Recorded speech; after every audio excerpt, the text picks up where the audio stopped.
Ce soir, nous allons explorer quelque chose qui paraît simple, mais qui est en réalité l'un des concepts les plus déroutants de toute la science. Une année-lumière. Vous avez probablement entendu ce terme des milliers de fois. Les scientifiques l'utilisent constamment lorsqu'ils parlent de l'espace. Mais voici ce que la plupart des gens ignorent. Quand on comprend réellement ce que représente une année-lumière, quand on saisit véritablement la distance qu'elle représente, cela change notre vision de l'univers. Ce n'est pas simplement un grand nombre. C'est une distance si immense qu'elle met à l'épreuve notre capacité à la comprendre. Et à la fin de ce voyage, vous comprendrez exactement pourquoi les astronomes ont besoin de cette mesure et pourquoi aucune autre méthode ne serait possible. Avant d'aller plus loin, si ce genre d'exploration approfondie vous intéresse, un petit like ou un abonnement aide vraiment la chaîne à se développer. C'est un petit détail pour vous, mais ça fait une énorme différence pour moi. Entrons maintenant dans le vif du sujet. Commençons par quelque chose de familier. Distance. Vous comprenez la notion de distance dans votre vie quotidienne. Vous savez quelle distance se trouve jusqu'à l'épicerie, jusqu'à votre lieu de travail, jusqu'à la ville voisine. Ce sont des distances auxquelles vous pouvez vous identifier car vous les avez parcourues. Vous avez une idée de ce que cela représente en termes de temps, d'effort et de ce que vous verrez en chemin. 1 kilomètre correspond approximativement à la distance que vous pouvez parcourir à pied en 10 à 12 minutes, à un rythme normal. Ces mesures conviennent parfaitement à la vie quotidienne. Si quelqu'un vous dit que le magasin est à 5 kilomètres, vous savez à peu près combien de temps il vous faudra pour y aller en voiture. Vous pouvez vous représenter le voyage. Vous croiserez peut-être quelques feux de circulation. Vous reconnaîtrez peut-être des lieux familiers. La distance est concrète et accessible. Si quelqu'un vous dit qu'une ville se trouve à 200 km, vous pouvez organiser votre voyage en conséquence. Cela représente environ 2 heures de route. Vous voudrez sans doute faire le plein d'essence et peut-être emporter quelques encas. Prévoyez une pause à mi-chemin. Ces distances sont à l'échelle humaine. Elles s'intègrent à nos vies et à notre expérience. Nous avons évolué pour comprendre les distances que nous pouvons parcourir à pied en une journée, les distances que nous pouvons voir, les distances qui sont importantes pour la survie et la navigation. Mais ces mesures deviennent problématiques lorsqu'il s'agit de très grandes distances. La distance entre New York et Los Angeles est d'environ 4500 km. Cela reste un nombre gérable. Le vol dure environ 5 heures. Les gens font ce trajet tout le temps. Ils traversent le continent. Ils voient le paysage changer des villes de la côte Est aux plaines du Midwest, puis aux montagnes rocheuses, au désert du Sud-Ouest, et enfin à la côte Pacifique. Le voyage est long, mais il est réalisable. C'est à la portée de l'être humain, vous pouvez vous imaginer faire ce voyage. La circonférence de la Terre à l'équateur est d'environ 40 075 km.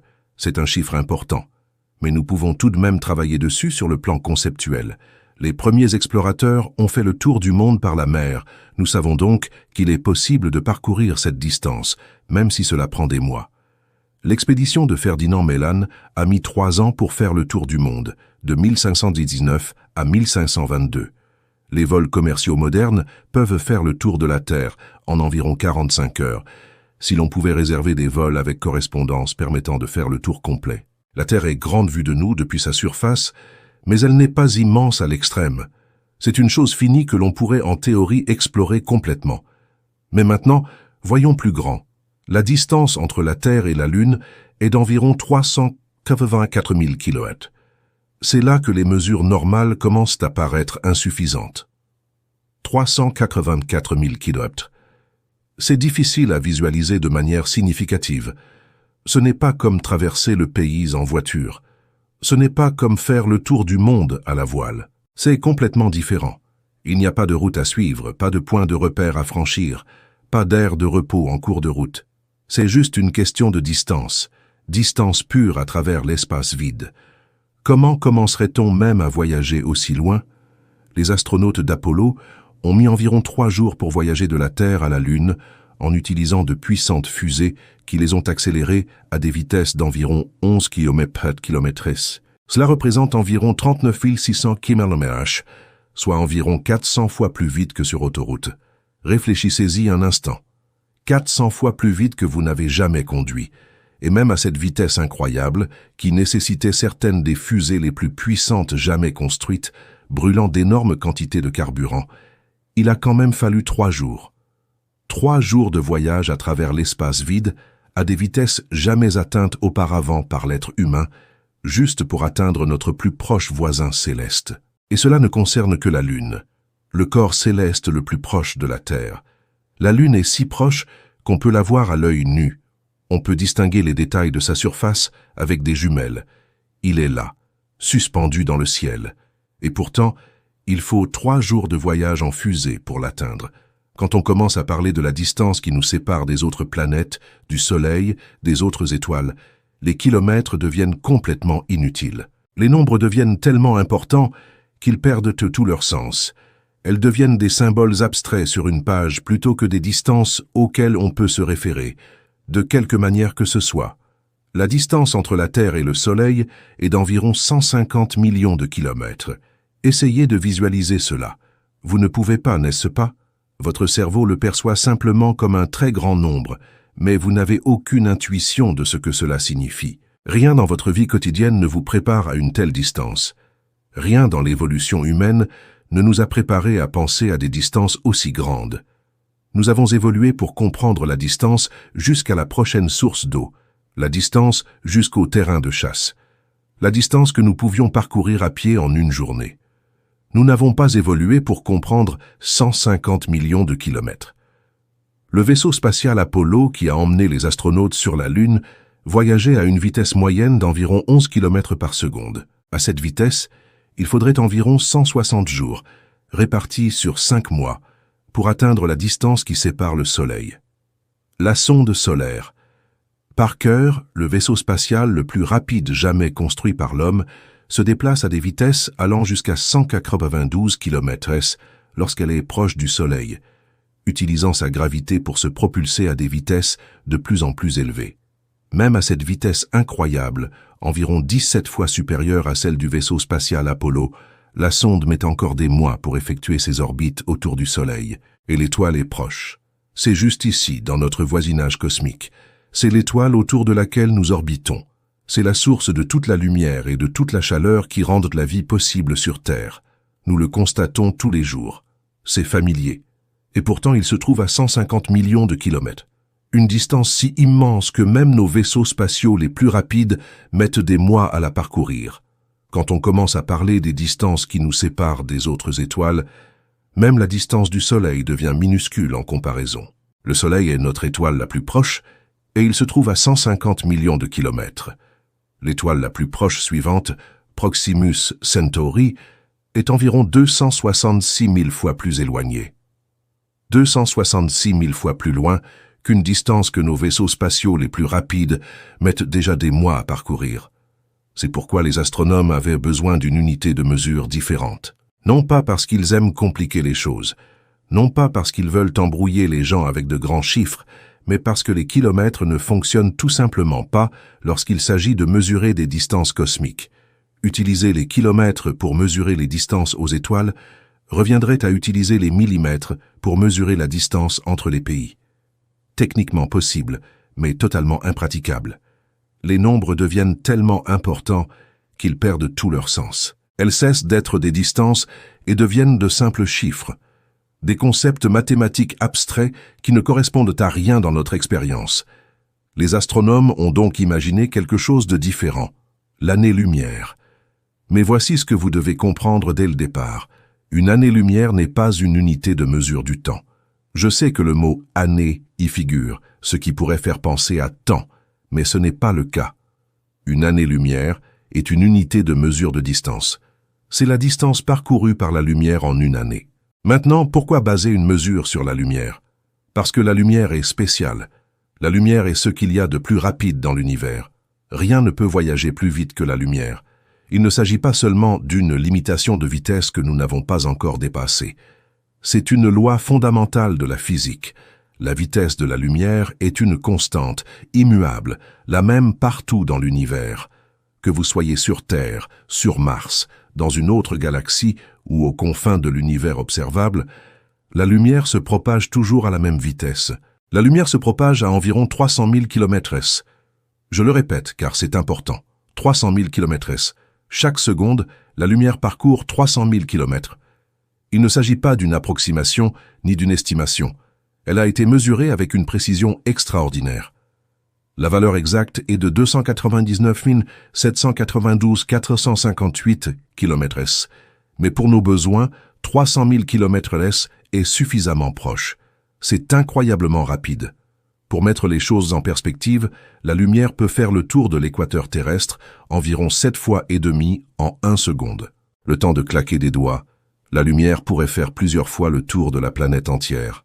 En 1 seconde, la lumière pourrait faire l'aller-retour entre New York et Los Angeles environ 37 fois. C'est une vitesse presque impossible à visualiser, car rien dans notre expérience quotidienne ne se déplace à une telle vitesse. L'expérience la plus rapide que la plupart des gens vivent est celle d'un vol en avion. Un avion de ligne commerciale vole à environ 900 km/h, soit environ 0,25 km/s. La lumière se déplace plus d'1 million de fois plus vite que cela. La voiture la plus rapide jamais construite, la Thrust SSC, a atteint environ 1200 km/h ou environ 0,333 km/s. La lumière est environ 900 000 fois plus rapide. Même le vaisseau spatial le plus rapide que nous ayons construit, la sonde solaire Parker à 192 km/s à son maximum, ne représente encore qu'environ 0,064% de la vitesse de la lumière. À l'échelle humaine, sa vitesse est incroyablement rapide, mais comparée à celle de la lumière, elle est extrêmement lente. Lorsque vous allumez un interrupteur, la lumière atteint vos yeux quasiment instantanément, car la pièce est très petite. La lumière parcourt la distance entre l'ampoule et votre œil en environ 10 milliardièmes de seconde. C'est tellement rapide qu'il n'y a pas de délai perceptible. Pour votre cerveau, la lumière apparaît instantanément, mais la lumière a bien voyagé. Cela a pris du temps. C'est juste que le temps était si court que vous n'avez pas pu le remarquer. Lorsque vous voyez le soleil dans le ciel, vous le voyez en réalité tel qu'il était il y a 8 minutes et 20 secondes, car c'est le temps qu'il faut à la lumière pour voyager du soleil à la Terre. Le soleil est si loin que même la lumière voyageant à 300 000 km/s met plus de 8 minutes à parcourir la distance. Cela a une implication intéressante. Si quelque chose se produisait sur le soleil en ce moment, s'il changeait soudainement de couleur, s'il perdait de son éclat ou même s'il explosait, nous ne le saurions pas pendant plus de 8 minutes. L'événement se produirait, mais la lumière transportant les informations relatives à cet événement continuerait de se diriger vers nous. Pendant plus de 8 minutes, nous avons continué à voir le soleil tel qu'il était et non tel qu'il est.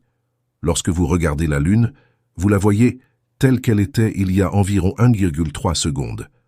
Un retard minime, mais un retard tout de même. Lorsque les astronautes ont marché sur la Lune et ont communiqué avec le centre de contrôle de mission sur Terre, chaque mot qu'ils prononçaient mettait 1,3 secondes pour atteindre la Terre. Et chaque réponse du centre de contrôle de mission mettait 1,3 secondes pour atteindre la Lune. Cela a créé un écart de près de 3 secondes à chaque échange. Ce décalage est audible sur les enregistrements. Il y a toujours cette pause, ce décalage, car les signaux radio transportant leur voix voyageaient à la vitesse de la lumière. Et même la lumière a besoin de temps pour parcourir la distance entre la Terre et la Lune. La lumière ne se propage pas instantanément. Elle possède une vitesse, et cette vitesse, bien qu'incroyablement rapide, reste limitée. Il s'agit de l'une des découvertes les plus importantes en physique. Avant la fin du XVIIe siècle, la plupart des gens supposaient que la lumière se propageait instantanément. Tu as ouvert les yeux et tu as immédiatement vu les choses. Il semblait donc que la lumière devait être instantanée. Mais en 1676, un astronome danois du nom d'Ole Rumor fit une observation attentive des lunes de Jupiter et remarqua quelque chose d'étrange. Les moments où les lunes disparaissaient derrière Jupiter variaient en fonction de la position de la Terre sur son orbite. Lorsque la Terre était plus proche de Jupiter, les éclipses se produisaient plus tôt que prévu.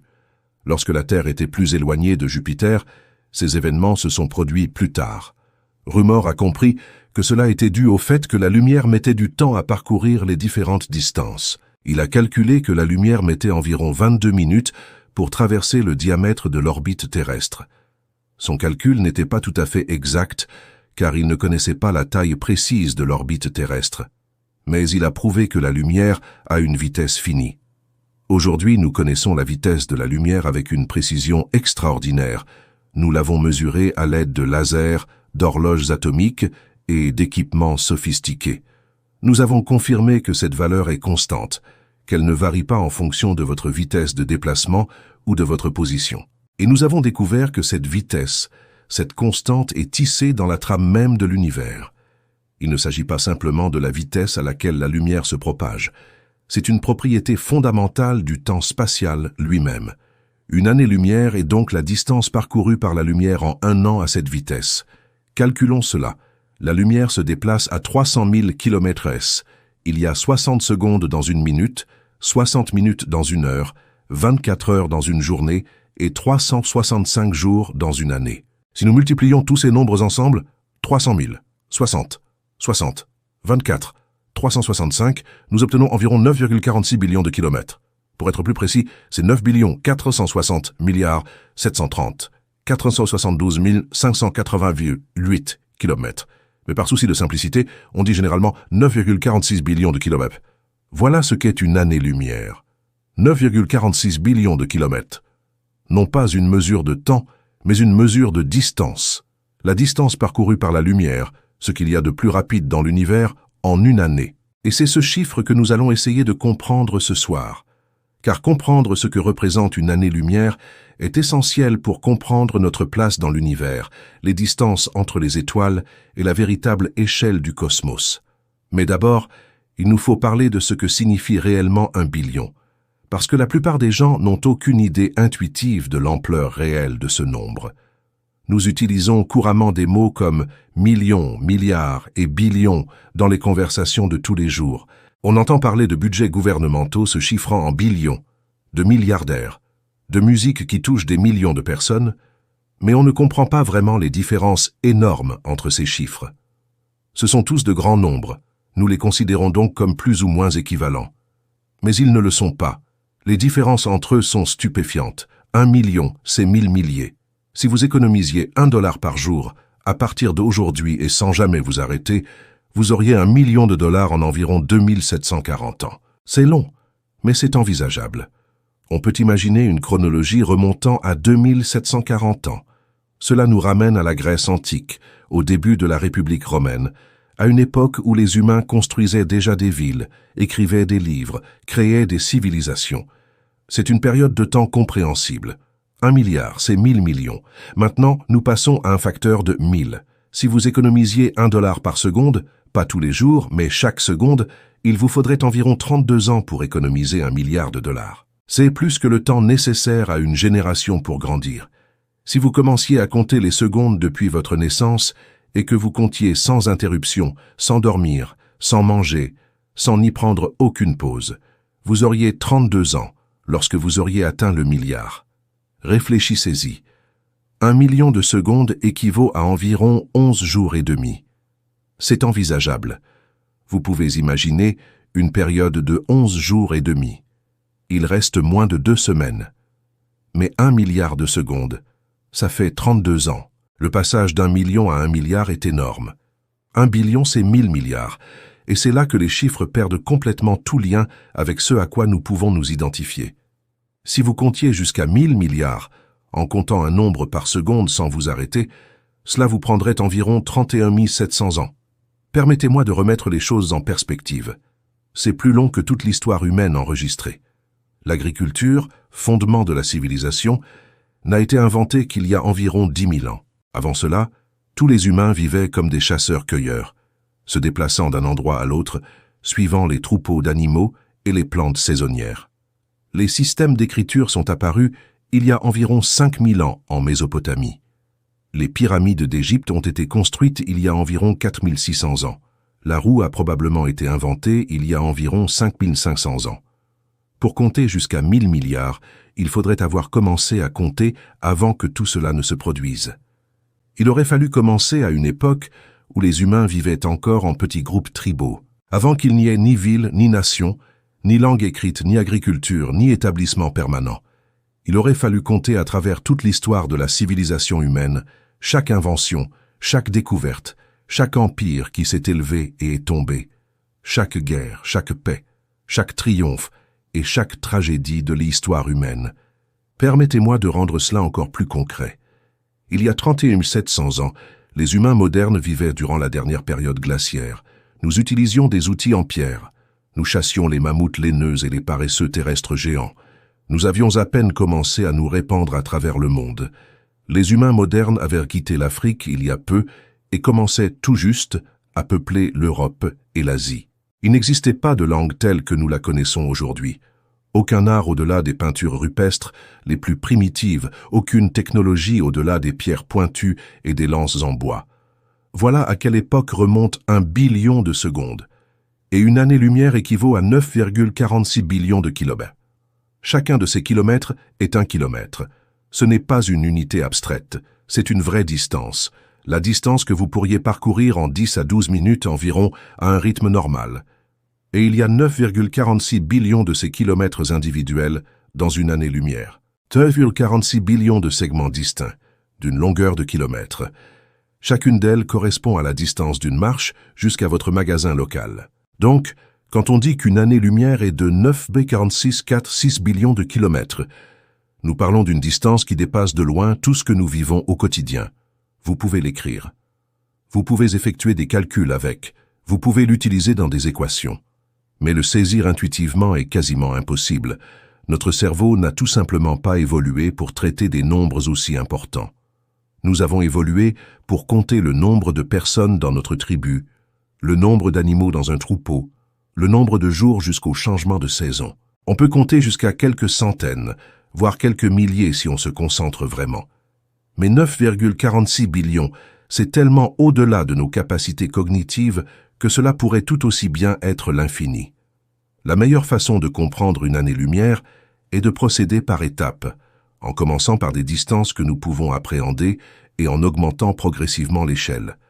Nous allons entreprendre ce voyage lentement, en passant du familier à l'inconnu, en observant comment les distances qui paraissent immenses deviennent infimes comparées à ce qui va suivre. Commençons par une seconde lumière, 300 000 kilomètres.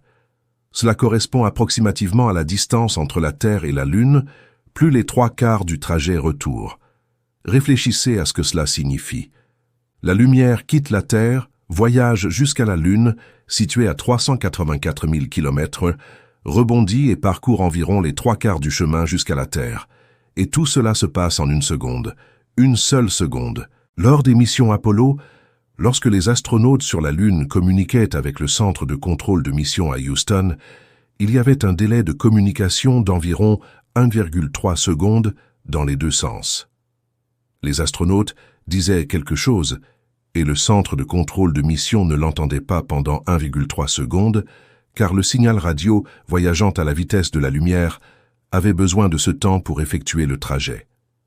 Lorsque le centre de contrôle de mission a répondu, leur réponse a mis 1,3 secondes supplémentaires pour atteindre la Lune. Ainsi, chaque échange comportait un délai d'environ 3 secondes. C'est subtil à l'écoute des enregistrements, mais c'est toujours présent. Il y a cette pause, ce décalage, dû à la distance que les signaux ont dû parcourir et au fait que rien, pas même les ondes radio, ne peut voyager plus vite que la lumière. Une minute-lumière équivaut à 60 secondes-lumière, soit 18 millions de kilomètres. Le Soleil se situe à environ 8 minutes-lumière de la Terre, soit environ 150 millions de kilomètres. Ainsi, une minute-lumière représente environ 12% de la distance entre la Terre et le dimanche. Si vous pouviez d'une manière ou d'une autre vous tenir sur le Soleil, ce qui est évidemment impossible, car il s'agit d'une boule de plasma dont la température de surface est d'environ 5500 degrés C, mais si vous pouviez d'une manière ou d'une autre vous tenir là et regarder la Terre, vous verriez la Terre telle qu'elle était il y a 8 minutes et 20 secondes. Si la Terre explosait soudainement, vous ne vous en apercevriez pas avant plus de 8 minutes. L'événement aurait lieu, mais la lumière émise lors de cet événement, transportant les informations à son sujet, mettrait plus de 8 minutes à parcourir la distance entre la Terre et le Soleil. Cela a des implications pratiques pour l'exploration spatiale, auxquelles la plupart des gens ne pensent pas. Lorsque la NASA fait fonctionner des rovers sur Mars, il y a toujours un délai de communication, car Mars est très éloigné. Au plus près, lorsque la Terre et Mars se trouvent du même côté du Soleil sur leurs orbites, Mars est à environ 32 millions de kilomètres de la Terre, soit environ 2 minutes-lumière. Dans sa configuration la plus éloignée, lorsque la Terre et Mars se trouvent de part et d'autre du Soleil, la distance est d'environ 400 millions de kilomètres, soit environ 22 minutes-lumière.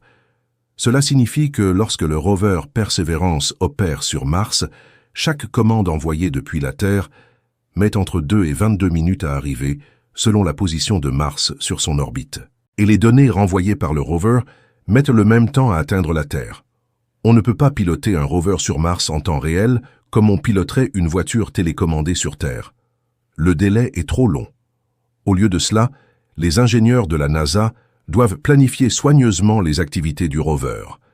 Ils analysent les images des jours précédents, planifient un itinéraire, rédigent une séquence de commandes, envoient ces commandes vers Mars, puis attendent.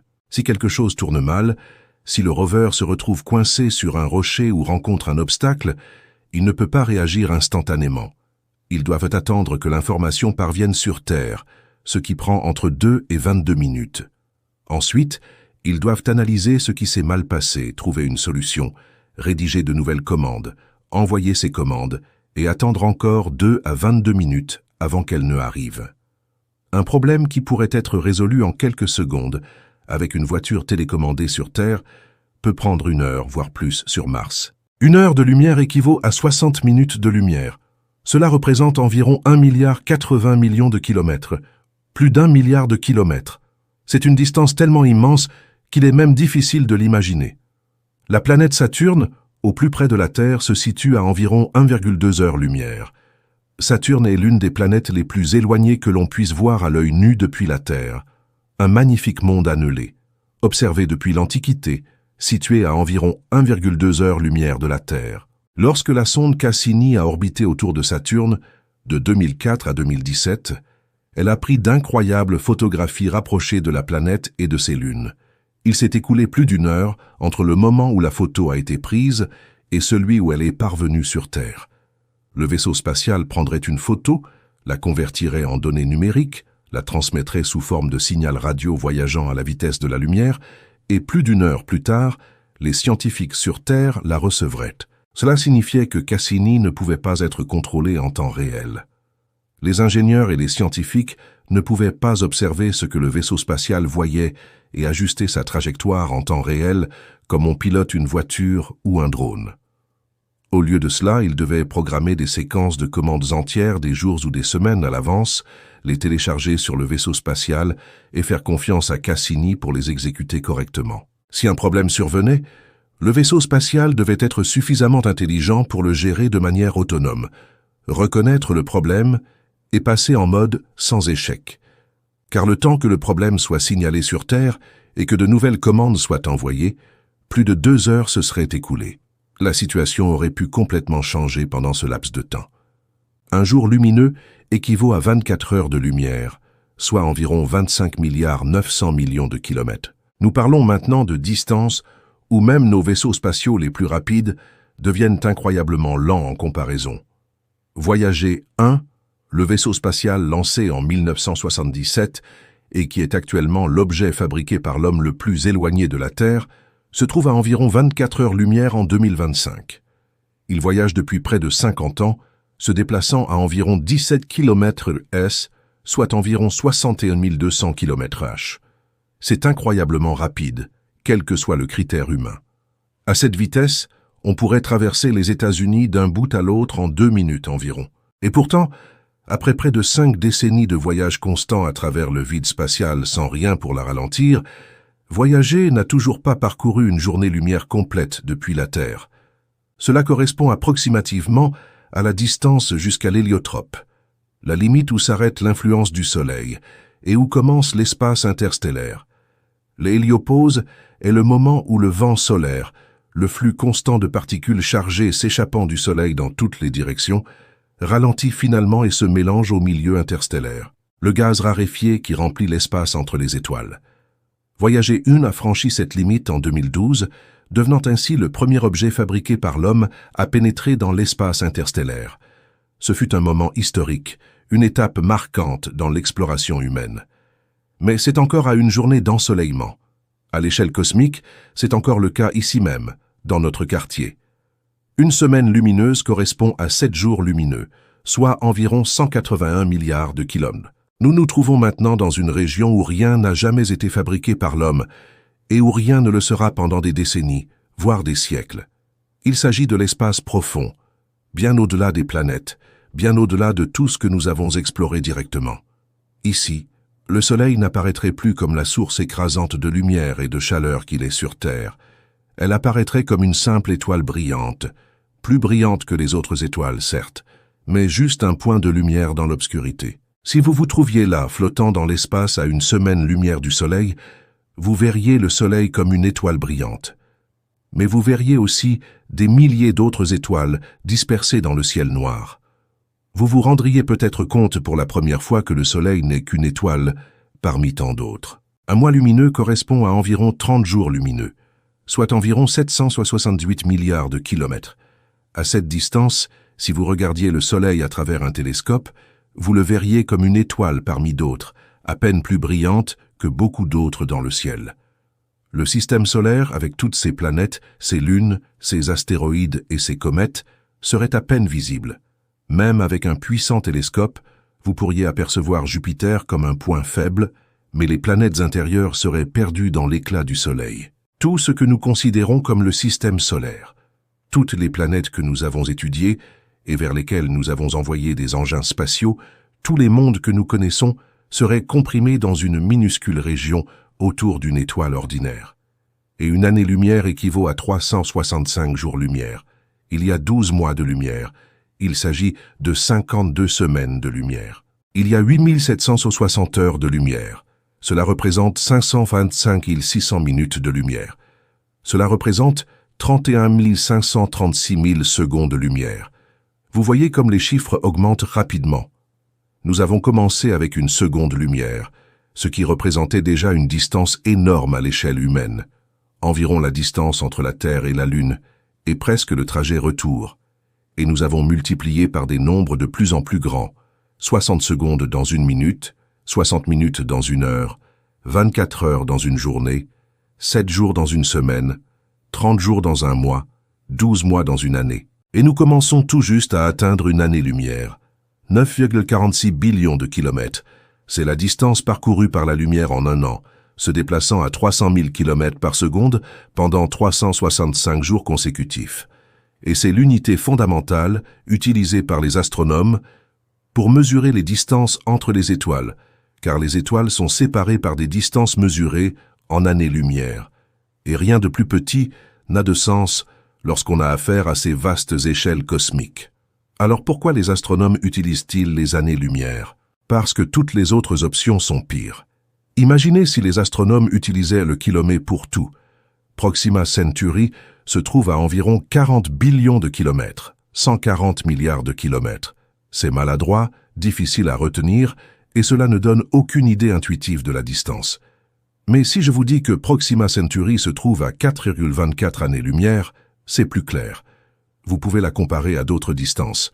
Si une étoile se trouve à 4 années-lumière et une autre à 40 années-lumière, vous savez immédiatement que la seconde est 10 fois plus éloignée. L'année-lumière permet également de relier utilement la distance et le temps. Lorsque vous regardez une étoile située à 4 années-lumière, vous voyez une lumière qui a disparu il y a 4 ans. Vous regardez le passé. Ce lien devient crucial lorsqu'on étudie l'univers. La vitesse de la lumière n'est pas seulement rapide, c'est la limite de vitesse de l'univers. Rien ne peut aller plus vite. Et il ne s'agit pas d'une limitation technologique que nous pourrions surmonter grâce à une meilleure ingénierie ou à des fusées plus puissantes. C'est une loi fondamentale de la physique, inscrite dans la structure même de l'espace-temps. La vitesse de la lumière n'est pas qu'une simple vitesse. C'est une constante cosmique qui définit la relation entre l'espace, le temps, l'énergie et la matière.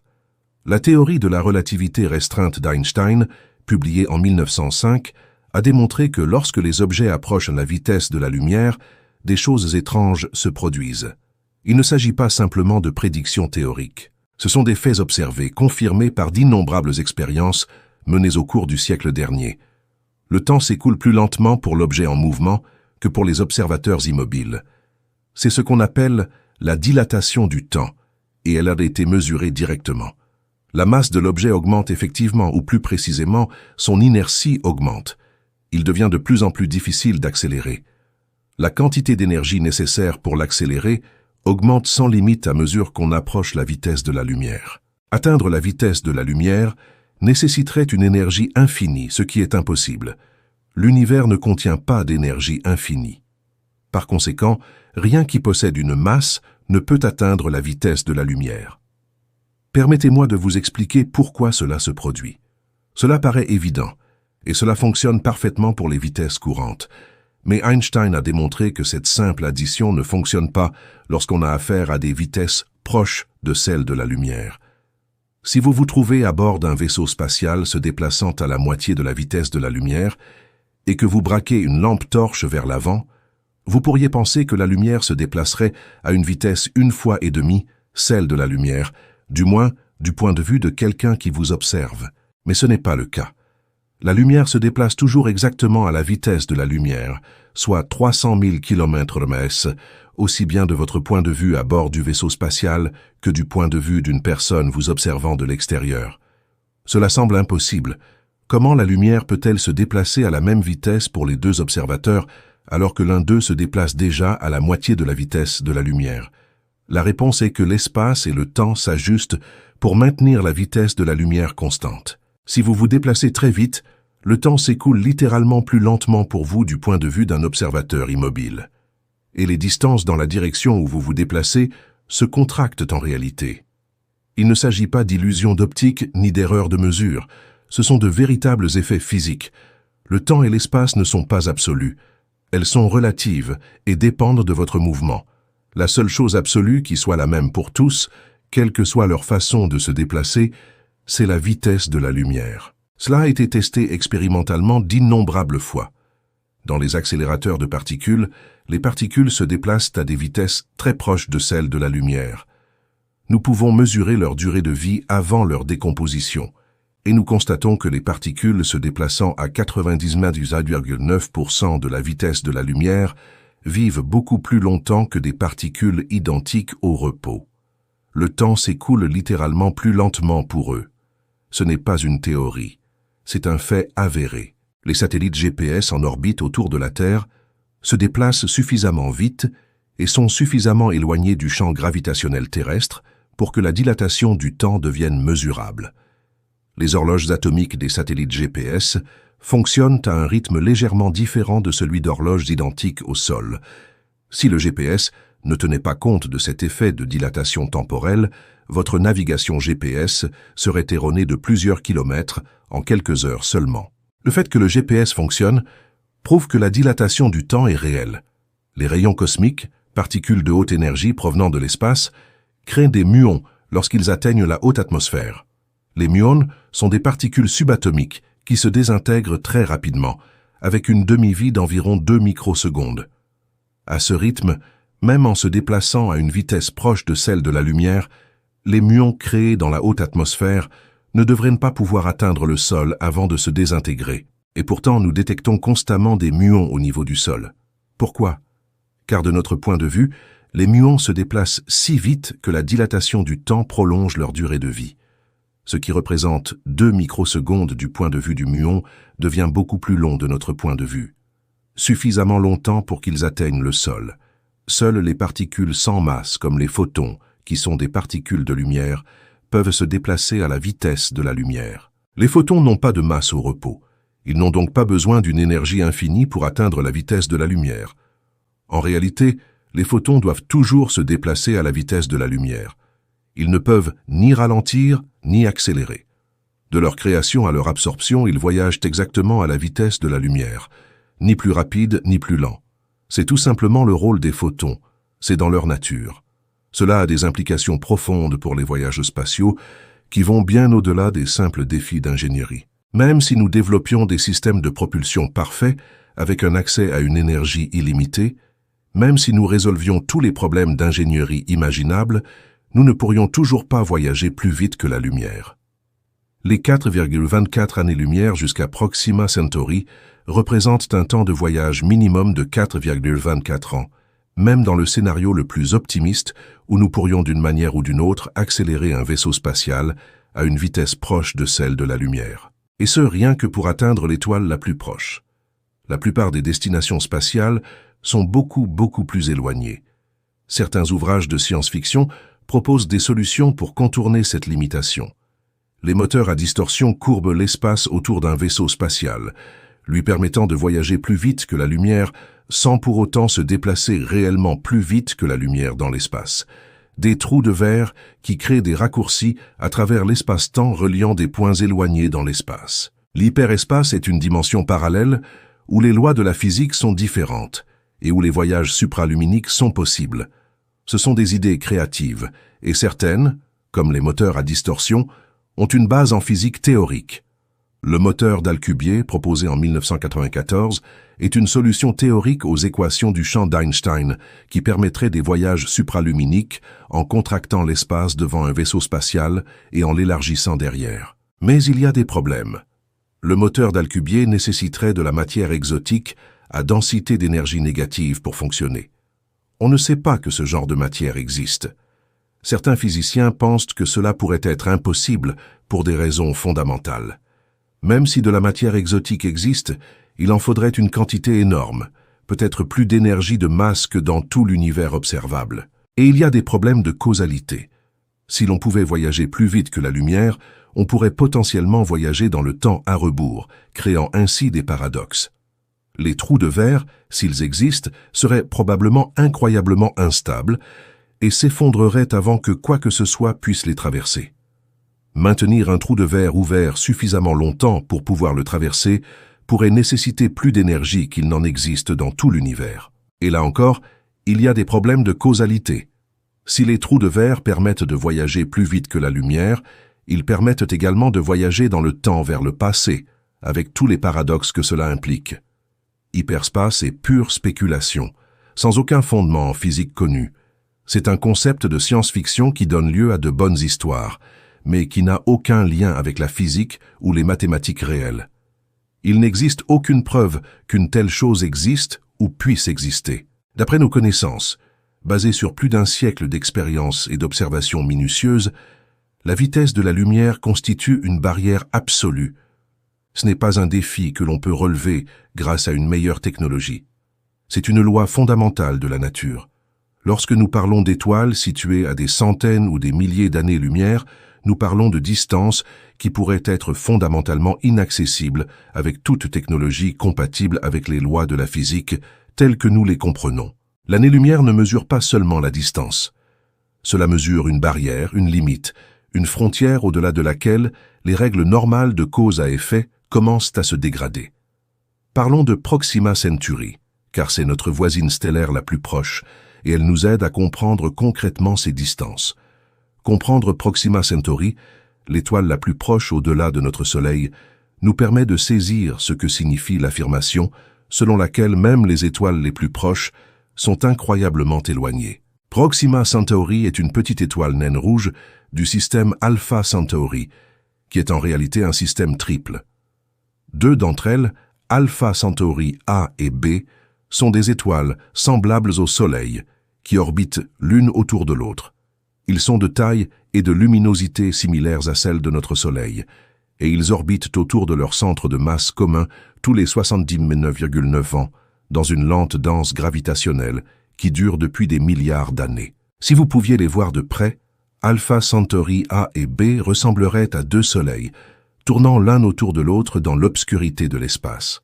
Proxima Centauri est beaucoup plus petite, sa masse est environ 1/8 de celle du Soleil, et son diamètre 17 fois inférieur.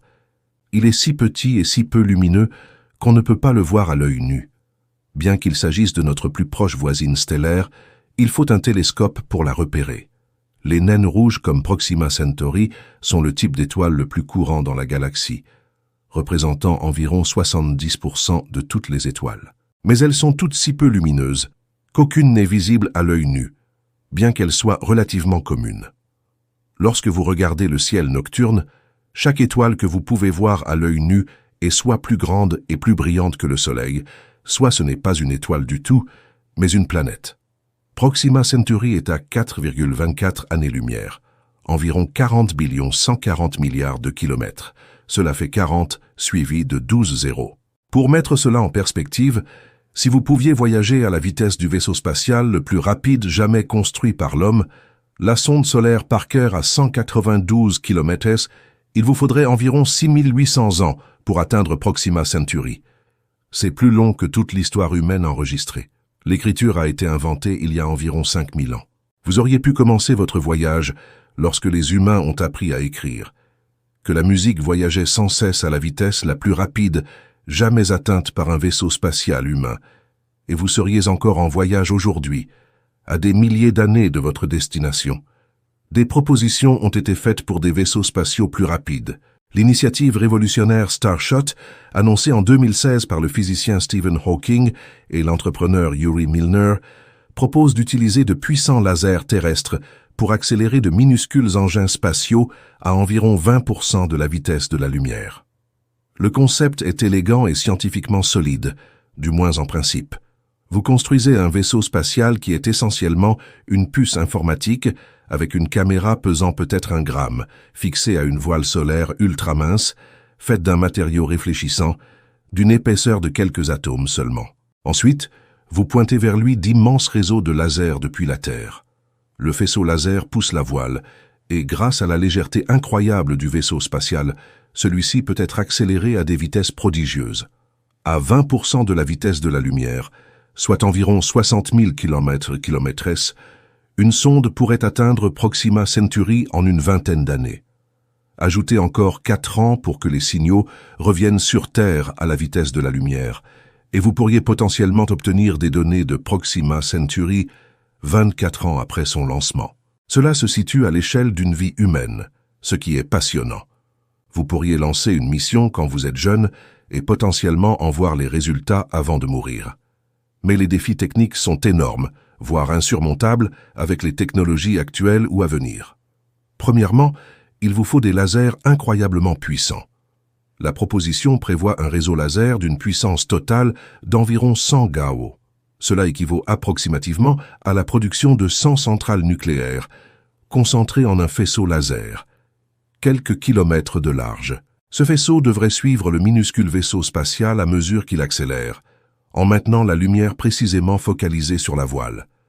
La moindre déviation et la voile dériverait hors du faisceau, l'accélération s'arrêterait et le vaisseau spatial continuerait sa course à la vitesse qu'il avait atteinte. Deuxièmement, le vaisseau spatial doit survivre au voyage. À 20% de la vitesse de la lumière, vous vous déplacez à 60 000 km/s.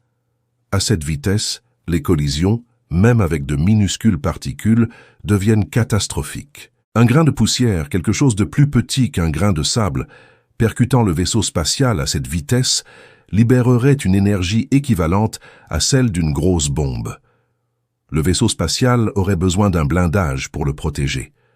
Mais tout blindage ajoute du poids, et le poids est l'ennemi lorsqu'on essaie d'accélérer quelque chose avec une légère pression. Plus le vaisseau spatial est lourd, plus il faut de puissance pour l'accélérer. Et l'équation empire à mesure que l'on ajoute du poids. Troisièmement, vous devez pouvoir communiquer avec le vaisseau spatial sur une distance de 4 années-lumière. Cette minuscule sonde aurait besoin d'un émetteur laser ou radio suffisamment puissant pour renvoyer des données vers la Terre depuis une distance de 4,24 années-lumière. À cette distance, tout signal se propage énormément. La puissance nécessaire pour envoyer un signal détectable est considérable, et il faut intégrer cette capacité dans un vaisseau spatial de la taille d'une puce informatique. C'est comme essayer de crier par-dessus un océan et d'être entendu clairement de l'autre côté. Quatrièmement, il faut atteindre le système stellaire de Proxima Centauri et le survoler à la bonne distance et sous le bon angle pour obtenir des données utiles. À 20% de la vitesse de la lumière, le vaisseau spatial voyage si vite qu'il traverse l'orbite de Mars en environ 40 minutes. On parcourt toute la largeur de notre système solaire, du Soleil à Neptune, en environ 6 heures. Vous n'avez qu'une seule chance. Il n'y a pas de ralentissement, pas de correction de cap une fois qu'on a atteint sa vitesse de croisière, car ralentir demanderait autant d'énergie qu'accélérer. Et vous ne disposez pas de cette énergie dans un vaisseau spatial pesant 1 gramme. Le vaisseau spatial survole Proxima Centauri à 60 000 km/s, dispose peut-être de quelques heures ou tout au plus de quelques jours pour prendre des photos et des mesures utiles, puis continue sa route dans le vide pour ne plus jamais être revu, dérivant à jamais dans l'espace interstellaire. Ainsi, bien que le concept de Breakthrough Starshot soit intéressant et qu'il repose sur la physique réelle plutôt que sur la science-fiction, il reste hautement théorique. Cette technologie n'existe pas encore et il existe des défis redoutables qui pourraient s'avérer impossibles à surmonter. Même si nous parvenions à construire un tel engin et à l'envoyer demain, il faudrait au moins 20 ans avant qu'il n'atteigne Proxima Centauri et encore 4 ans avant que nous ne recevions des données. Cela représente un voyage aller-retour de 24 ans pour recueillir des informations, en supposant que tout fonctionne parfaitement, ce qui, dans l'histoire de l'exploration spatiale, n'a jamais été une hypothèse sûre. Et ceci rien que pour atteindre notre plus proche voisine stellaire, l'étoile la plus proche de notre Soleil. Avec les technologies que nous pouvons construire aujourd'hui, le type de vaisseaux spatiaux que nous savons concevoir et lancer avec les fusées, les matériaux et les systèmes informatiques actuels. Atteindre Proxima Centauri prendrait non pas des décennies, mais des millénaires. Il nous faudrait construire des vaisseaux spatiaux multigénérationnels, des navires massifs, capables d'accueillir des équipages humains pendant des milliers d'années. Les personnes qui arrivèrent à Proxima Centauri seraient les lointains descendants de ceux qui partirent, peut-être des centaines de générations plus tard, vivant dans un monde qu'ils n'avaient jamais quitté, voyageant vers une destination dont ils n'avaient entendu parler que dans des histoires transmises à travers les siècles. Lorsque vous levez les yeux vers le ciel nocturne, vous voyez des étoiles à différentes distances, et vous les voyez telles qu'elles étaient il y a des années, voire des siècles. C'est là l'une des implications les plus profondes de l'année-lumière. La distance et le temps deviennent indissociables. On ne peut dissocier l'emplacement d'un objet de ce qu'on voit. La lumière se propage à une vitesse finie. C'est incroyablement rapide, mais ce n'est pas instantané. Lorsque la lumière quitte une étoile et voyage à travers l'espace vers la Terre, ce voyage prend du temps. Et pendant ce temps, les choses peuvent changer. L'étoile pourrait changer de luminosité. Elle pourrait changer de couleur. Il pourrait exploser. Au moment où la lumière atteindra vos yeux, l'étoile que vous voyez sera peut-être complètement différente de ce qu'elle est maintenant. Ou peut-être même qu'elle n'existe plus. Sirius, l'étoile la plus brillante du ciel nocturne, se trouve à 8,6 années-lumière. Lorsque vous regarderez Sirius ce soir, vous verrez la lumière qui a quitté cette étoile il y a 8,6 ans. Vous voyez Sirius telle qu'elle était lorsque vous aviez 8,6 ans de moins. Si vous avez 20 ans, vous voyez Sirius tel qu'il était quand vous aviez environ 11 ans, probablement au collège. Si vous avez 40 ans, vous le voyez comme vous le voyez au début de la trentaine. Le Sirius que vous voyez ce soir est le Sirius du passé, et non le Sirius tel qu'il existe en ce moment présent. Sirius est désormais une étoile stable de la séquence principale. Cela ne changera pas beaucoup au cours des prochaines années, ni même des prochaines décennies. En 8,6 ans, Sirius ne vieillit pas de façon perceptible. Du point de vue humain, les étoiles évoluent très lentement, sur des millions ou des milliards d'années, plutôt que sur des années ou des décennies. Mais c'est le principe qui compte ici. Vous ne voyez pas Sirius tel qu'il est. Vous voyez Sirius tel qu'il était. Chaque fois que vous regardez une étoile, vous remontez le temps. Vega est une autre étoile brillante, située à environ 25 années-lumière. Si vous avez 25 ans et que vous regardez Vega ce soir, vous voyez la lumière émise par cette étoile l'année de votre naissance. Lorsque cette lumière a entamé son voyage vers la Terre, vous n'étiez pas encore né. Tu n'existais pas. Vos parents ont peut-être levé les yeux vers cette même étoile, apercevant une lumière émise par Vega 25 ans auparavant, soit 50 ans au total. La Vega que vous voyez ce soir est une Vega plus jeune, qui vous montre à quoi ressemblait cette star il y a un quart de siècle, et non telle qu'elle est aujourd'hui. Betelgeuse, la supergéante rouge de la constellation d'Orion, se situe à environ 550 années-lumière. C'est l'une des étoiles les plus célèbres du ciel nocturne, facilement visible comme l'étoile rougeâtre brillante qui marque les pôles d'Orion. La lumière que vous voyez ce soir de Betelgeuse a commencé son voyage vers la Terre en l'an 1474, pendant la Renaissance italienne, avant que Colomb ne navigue vers les Amériques, alors que Léonard de Vinci avait 22 ans et que Michel-Ange était sur le point de naître. En 1474, l'Empire byzantin était tombé aux mains des Turcs ottomans 21 ans plus tôt. L'imprimerie avait été inventée seulement une vingtaine d'années auparavant. Le monde moderne tel que nous le connaissons n'existait pas encore. Et la lumière de Betelgeuse que vous voyez ce soir a commencé son voyage à cette époque. Il a voyagé dans l'espace pendant plus de 500 ans, traversant l'immensité obscure entre Betelgeuse et la Terre pour arriver jusqu'à vos yeux ce soir. Betelgeuse est un exemple particulièrement intéressant car il s'agit d'une immense star approchant de la fin de sa carrière. Les stars comme Betelgeuse ne durent pas aussi longtemps que les stars plus modestes, comme The Sunday. Ils consomment leur carburant beaucoup plus rapidement. Dans un avenir relativement proche, à l'échelle astronomique, d'ici environ 100 000 ans, Betelgeuse explosera en supernova. Lorsqu'elle le fera, elle brillera brièvement autant que la pleine lune dans notre ciel, visible même en plein jour. Ce sera un événement spectaculaire, l'un des événements astronomiques les plus impressionnants jamais visibles depuis la Terre dans l'histoire de l'humanité. Mais voilà le problème. Betelgeuse a peut-être déjà explosé. L'explosion pourrait avoir eu lieu il y a des siècles. Cela s'est peut-être passé en 1600, 1700 ou 1800. Mais nous ne le savons pas encore. Nous n'aurions aucun moyen de le savoir. La lumière de cette explosion continuerait à voyager vers nous à travers l'espace, se déplaçant à la vitesse de la lumière, mettant 500-150 ans à pourfaire le voyage. Donc, si Betelgeuse a explosé en l'an 1700, nous ne la verrons pas avant l'an 2250 environ. L'étoile pourrait déjà avoir disparu, détruite dans une explosion de supernova catastrophique, et nous la verrions encore briller paisiblement dans le ciel pendant des siècles, sans nous rendre compte que nous voyons un fantôme, l'image de quelque chose qui n'existe plus. Polaris, l'étoile polaire, se trouve à environ 445 années-lumière. Lorsque sa lumière actuelle a commencé à se diriger vers nous, les premières colonies anglaises permanentes en Amérique du Nord n'avaient pas encore été établies. Jamestown ne serait fondée que 12 ans plus tard. Les pèlerins n'arriveraient à Plymouth Rock que 26 ans plus tard. William Shakespeare venait de commencer à écrire ses pièces.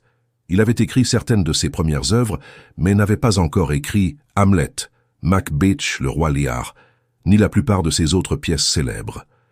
Les États-Unis n'existeraient pas avant 180 ans.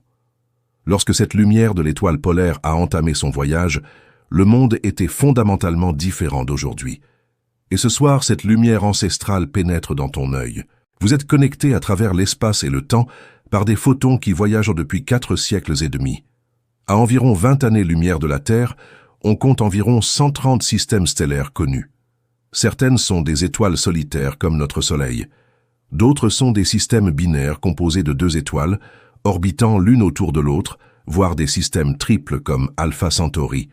Comprendre ce voisinage stellaire nous aide à apprécier à la fois les distances en jeu et la variété des étoiles qui existent dans notre arrière-cour cosmique. L'étoile de Barnard est le 2e système stellaire le plus proche de la Terre, après Alpha Centauri, situé à environ 6 années-lumière. C'est une naine rouge, beaucoup plus petite et moins lumineuse que le Soleil. Ce qui rend l'étoile de Barnard particulièrement intéressante, c'est qu'elle se rapproche de nous relativement rapidement, selon les normes stellaires. Elle possède le plus grand mouvement propre de toutes les étoiles connues, ce qui signifie qu'elle se déplace dans le ciel plus rapidement que toute autre étoile vue de la Terre. Au fil des décennies et des siècles, nous pouvons effectivement observer le changement de position de l'étoile de Barnard par rapport aux autres étoiles. Dans environ 10 000 ans, elle sera plus proche de la Terre que Proxima Centauri ne l'est actuellement, devenant ainsi notre nouvelle voisine stellaire la plus proche. Mais même au plus près, il sera encore à près de 4 années-lumière. Les distances entre les étoiles sont si vastes que même lorsque des étoiles se rapprochent, il faut des milliers, voire des dizaines de milliers d'années pour que ce mouvement entraîne une différence notable dans la distance qui les sépare. Wolf 359, situé à environ 7,9 années-lumière, est l'une des étoiles les plus rapides par rapport au Soleil, se déplaçant à environ 119 km/s. C'est rapide, même pour des étoiles. La plupart des étoiles de notre région de la galaxie se déplacent les unes par rapport aux autres à des vitesses de quelques dizaines de kilomètres par seconde. Wolf 359 se déplace beaucoup plus vite. Pourtant, même à cette vitesse, Elle ne représente qu'environ 0,04% de la vitesse de la lumière. Les étoiles se déplacent, mais elles se déplacent lentement compte tenu des vastes distances qui les séparent. Même l'étoile la plus rapide à proximité mettrait des dizaines de milliers d'années à parcourir une année-lumière. Sirius, situé à 8,6 années-lumière, est en réalité un système binaire composé de 2 étoiles orbitant l'une autour de l'autre. Sirius A est une étoile blanche brillante de la séquence principale, d'une masse environ 2 fois supérieure à celle du Soleil.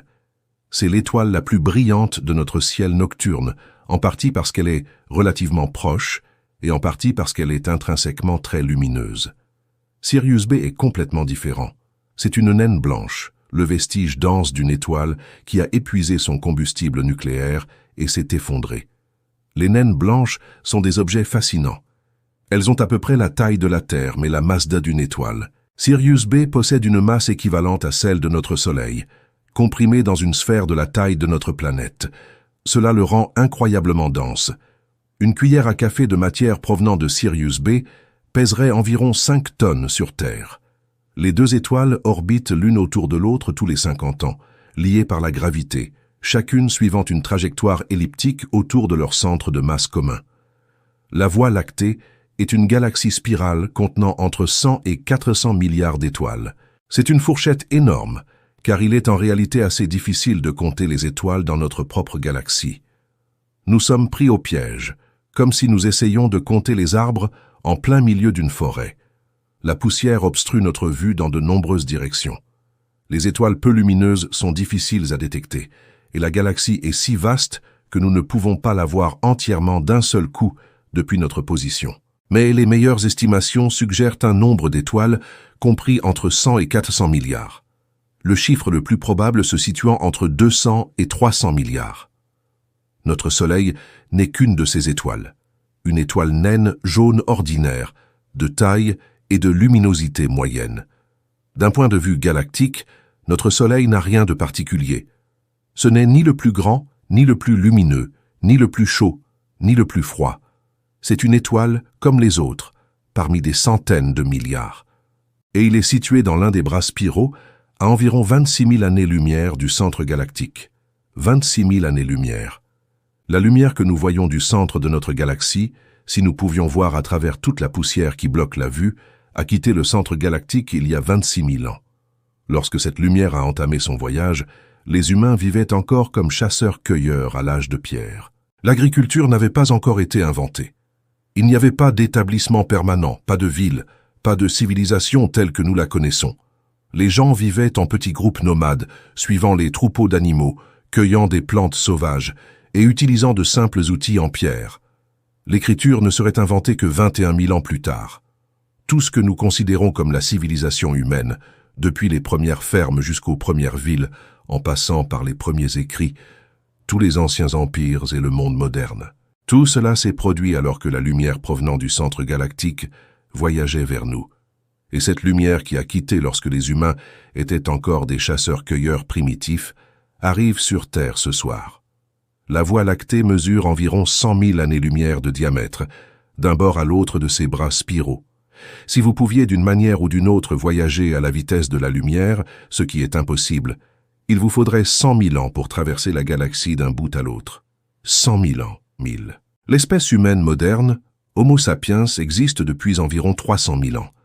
Ainsi, si vous aviez commencé à traverser la galaxie lorsque les premiers humains modernes sont apparus en Afrique, que vous aviez voyagé à la vitesse de la lumière pendant 100 000 ans, vous n'auriez parcouru qu'un tiers de la galaxie aujourd'hui. Le Soleil orbite autour du centre galactique à une vitesse d'environ 230 km/s. Ça paraît rapide, et ça l'est. À cette vitesse, vous pourriez traverser les États-Unis en environ 3 minutes. Vous pourriez faire le tour de la Terre en un peu moins de 3 minutes.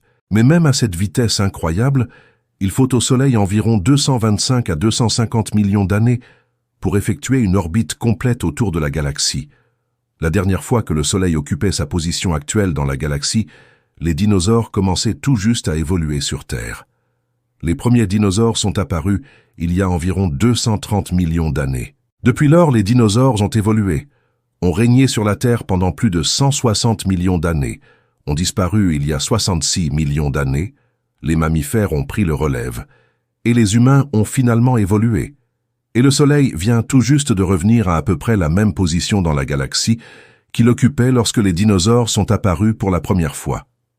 L'une des découvertes les plus passionnantes en astronomie au cours des dernières décennies a été la découverte des exoplanètes, planètes orbitant autour d'étoiles autres que notre Soleil.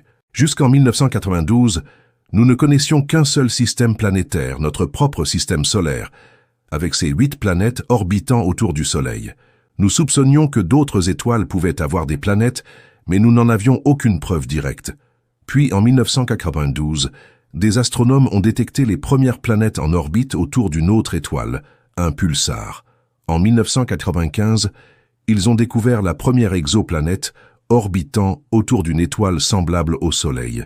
Et depuis, les découvertes ont explosé. En 2024, nous avions confirmé l'existence de plus de 5000 exoplanètes, et des milliers d'autres candidates attendèrent d'être vérifiées. Le système TRAPPIST-1, situé à environ 40 années-lumière, contient 7 planètes de la taille de la Terre, orbitant autour d'une petite étoile naine rouge. 3 de ces planètes se trouvent dans la zone habitable, où les températures pourraient potentiellement permettre à l'eau liquide d'exister à leur surface. Cette découverte annoncée en 2017 était révolutionnaire pour plusieurs raisons. Cela a démontré que de petites étoiles naines rouges peuvent abriter plusieurs planètes rocheuses.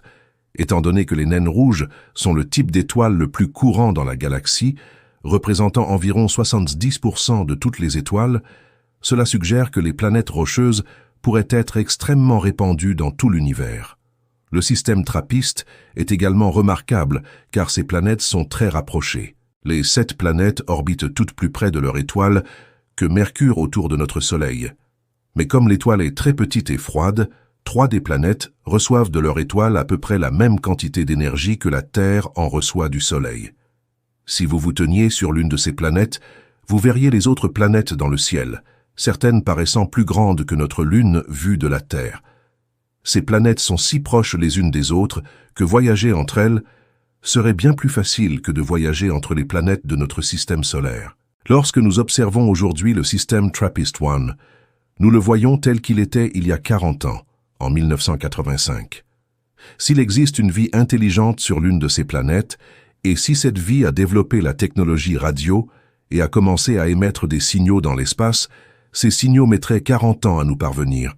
Nous recevrions aujourd'hui des signaux émis en 1985, et si nous détections un tel signal aujourd'hui et y répondions, il faudrait encore 40 ans pour que notre réponse leur parvienne. Ils recevraient notre réponse en 2065. Cela représente un aller-retour de 80 ans pour un simple échange d'informations. Vous pourriez poser une question et mourir de vieillesse avant d'avoir reçu une réponse. Réfléchissons à ce que signifie la communication lorsque les distances se mesurent en années-lumière. C'est là l'un des aspects les plus complexes et les plus troublants de l'immensité de l'espace, et il a des implications profondes pour tout avenir où l'humanité pourrait tenter d'établir des colonies sur d'autres mondes ou d'entrer en contact avec des civilisations extraterrestres. Les ondes radio se propagent à la vitesse de la lumière. Il s'agit de rayonnements électromagnétiques, tout comme la lumière visible, mais avec des longueurs d'onde plus longues. Lorsque nous envoyons des signaux radio dans l'espace, ils se propagent dans toutes les directions à 300 000 km/s. Mais même à cette vitesse incroyable, la plus rapide possible dans l'univers, la communication sur des années-lumière prend des années. Voyager 1, notre sonde spatiale la plus éloignée, se trouve actuellement à environ 24 heures-lumière de la Terre. Cela signifie qu'il y a un délai de communication d'environ 24 heures dans chaque sens. Lorsque les contrôleurs de mission sur Terre envoient une commande à voyager, cette commande met environ 24 heures pour atteindre le vaisseau spatial. Le signal radio se propage à la vitesse de la lumière, parcourant environ 25 milliards de kilomètres pour atteindre voyager. Les données renvoyées par voyager mettent encore 24 heures pour atteindre la Terre. Il faut compter environ 48 heures de délai pour toute communication bidirectionnelle. Si quelque chose ne va pas avec le vaisseau spatial, si un système tombe en panne ou si une anomalie se produit, voyager doit gérer la situation de manière autonome. Le temps que les ingénieurs sur Terre se rendent compte du problème et envoient de nouvelles instructions pour le résoudre, 2 jours entiers se sont écoulés. La situation aurait pu complètement changer durant cette période. La sonde New Horizons, qui a survolé Pluton en juillet 2015, se trouvait à environ 4h30 de la Terre lors de ce survol. Toutes les données collectées pendant ces quelques précieuses heures près de Pluton ont dû être stockées à bord du vaisseau spatial, puis transmises à la Terre au cours des mois suivants. Chaque séquence de commande devait être programmée des semaines, voire des mois à l'avance. Les contrôleurs de mission ne pouvaient pas réagir en temps réel à ce que le vaisseau spatial observait. Ils devaient tout planifier à la perfection, anticiper tous les scénarios possibles et faire confiance au vaisseau spatial pour qu'il exécute sa mission de manière autonome. Imaginez maintenant essayer d'établir une communication avec une colonie humaine sur une planète orbitante autour de Proxima Centauri, 4.2, à 4 années-lumière. Vous envoyez un message pour demander comment vont les choses, comment poussent les récoltes, s'il y a des problèmes à régler. Ce message voyage à la vitesse de la lumière pendant 4,24 ans, 4 ans, 2 mois, et environ 20 jours plus tard, votre message arrive. S'ils répondent immédiatement, en rédigeant leur réponse et en la renvoyant aussitôt, il leur faudra encore 4,24 ans pour vous parvenir. Cela représente plus de 8 ans pour un seul échange d'informations. Vous pourriez vous renseigner sur leur dernière récolte et recevoir une réponse concernant des récoltes consommées il y a 4 ans. Vous pourriez demander des nouvelles d'une personne malade et apprendre son décès des années après les faits. Vous pourriez envoyer des conseils ou de l'aide, mais au moment où ils arriveront, la situation aura complètement changé. Toute forme de communication en temps réel, ce genre de conversation instantanée et réciproque que nous tenons pour acquise, est totalement impossible à ces distances. Les conversations seraient terriblement lentes, exaspérantes. Les débats s'étendraient sur des décennies. Une négociation diplomatique entre la Terre et une colonie de Proxima pourrait prendre un siècle ou plus à résoudre, chaque partie devant examiner attentivement ses réponses, sachant que des années s'écouleraient avant d'avoir une réponse et des années supplémentaires avant que leur réplique puisse être prise en compte. Cela a des implications profondes pour la gouvernance et la société, qui vont bien au-delà d'un simple désagrément. Une colonie située à 4 années-lumière ne pourrait pas être gouvernée depuis la Terre de manière significative. Toute loi ou directive envoyée de la Terre arriverait obsolète de plusieurs années. La situation politique sur Terre pourrait complètement changer entre le moment où un message est envoyé et celui où il arrive. Au moment où la colonie recevra les ordres de la Terre, ceux-ci pourraient être obsolètes, annulés par de nouveaux gouvernements ou de nouvelles politiques. La colonie devrait être autonome, capable de prendre ses propres décisions sur tous les sujets, de l'allocation des ressources à la résolution des conflits en passant par les interventions d'urgence. Car attendre des années pour obtenir une approbation ou des directives sur chaque décision serait impossible. La colonie et la Terre s'éloigneraient culturellement au fil du temps, développant leurs propres coutumes, leurs propres modes de vie, leurs propres solutions aux problèmes. Ils seraient reliés par des messages du passé, des lettres d'une autre époque, mais incapables de maintenir le type de lien immédiat et continu qui cimente les sociétés. Au fil des générations, ils pourraient devenir tellement différents qu'ils ne se reconnaîtraient presque plus. Ils partageraient une origine commune, une histoire commune jusqu'au point de leur séparation. Mais à partir de ce moment, ils divergent, évoluant séparément comme des espèces isolées sur des îles différentes. Pour les étoiles plus lointaines, c'est encore pire. Une colonie située à 10 années-lumière aurait un temps de communication aller-retour de 20 ans. Les messages que vous enverrez à vos enfants vivant là-bas leur parviendront lorsqu'ils seront adultes, peut-être même avec des enfants. Leurs réponses ne vous parviendront que lorsque vos petits-enfants seront adultes, lorsque vous serez vieux ou peut-être même décédés. Vous échangiez des lettres à travers les décennies, comme des messages venus d'époques différentes. Vous pouviez partager des nouvelles et rester en contact de manière abstraite, mais vous ne pouviez pas avoir de relation au sens habituel du terme. Une civilisation située à 100 années-lumière aurait un délai de communication de 200 ans. Vous pourriez envoyer un message et ni vous, ni vos enfants, ni vos petits-enfants, ni même vos arrière-petits-enfants ne verriez la réponse. Seuls vos arrière-arrière-petits-enfants, vivant dans un monde que vous pouvez à peine imaginer, pourraient recevoir des nouvelles de cette civilisation lointaine. La conversation s'étendrait sur plusieurs générations. Chaque génération envoie des messages à des inconnus qu'elle ne rencontrera jamais. des personnes séparées non seulement par la distance, mais aussi par le temps, recevant des messages de personnes disparues depuis longtemps. Si l'on pouvait voyager à une vitesse proche de celle de la lumière, quelque chose d'étrange se produirait avec le temps.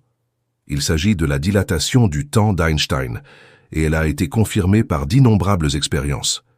Il ne s'agit pas de spéculation ou de théorie au sens d'une théorie non prouvée. C'est un fait observé aussi solidement établi que la gravité ou l'électromagnétisme. À mesure que vous approchez la vitesse de la lumière, le temps ralentit pour vous par rapport aux observateurs immobiles. Plus vous allez vite, plus cela devient extrême. Il ne s'agit pas simplement d'horloge qui retarde. C'est le temps lui-même qui passe plus lentement. Votre rythme cardiaque, vos pensées, votre vieillissement, votre métabolisme, tout se déroule plus lentement du point de vue de quelqu'un qui ne se déplace pas avec vous. De votre point de vue, assis dans votre vaisseau spatial, tout semble normal. Le temps s'écoule normalement pour vous. C'est le temps des autres qui semble passer vite. Imaginez un vaisseau spatial, capable d'atteindre 99,9% de la vitesse de la lumière. Pas tout à fait la vitesse de la lumière, mais très proche. Vous embarquez à bord de ce vaisseau spatial et voyagez jusqu'à une étoile située à 10 années-lumière, puis vous faites demi-tour et revenez. Du point de vue de la Terre, ce voyage dure environ 20 ans.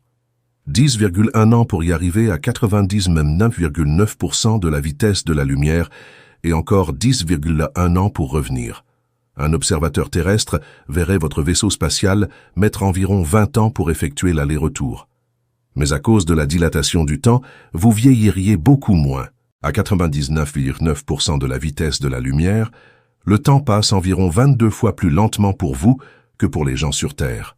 Ainsi, pendant que 20 ans s'écoulèrent sur Terre, vous ne vivriez qu'un âge d'environ 11 mois. Vous descendriez du vaisseau spatial en ayant vieilli de moins d'1 an, tandis que tous ceux que vous connaissez auraient vieilli de 20 ans. Votre petit frère ou votre petite sœur est peut-être maintenant plus âgé que vous. Vos enfants, si vous en aviez, seraient peut-être maintenant des adultes plus âgés que vous. Vous avez voyagé dans leur futur. Si vous voyagiez encore plus vite, à 99,99% de la vitesse de la lumière, vous pourriez voyager jusqu'à une étoile située à 100 années-lumière et revenir. Du point de vue de la Terre, ce voyage dure plus de 200 ans. Mais de votre point de vue, en raison de la dilatation temporelle extrême à cette vitesse, le voyage pourrait ne durer que quelques années de votre vie. Vous vivriez quelques années de voyage, soit quelques années à bord du vaisseau spatial. Mais à votre retour sur Terre, plus de 200 ans se seront écoulés. Tous ceux que vous connaissiez seraient morts depuis longtemps. Le monde serait complètement différent. Les systèmes politiques auraient changé, les technologies auraient progressé, les langues ont pu évoluer. Vous retourneriez sur une Terre future qui vous serait aussi étrangère que si vous aviez voyagé dans le futur. Prenons encore plus de recul. L'univers observable est la région de l'espace d'où la lumière a eu le temps de nous parvenir depuis le Big Bang. L'univers a environ 13,8 milliards d'années. La lumière a voyagé vers nous pendant tout ce temps.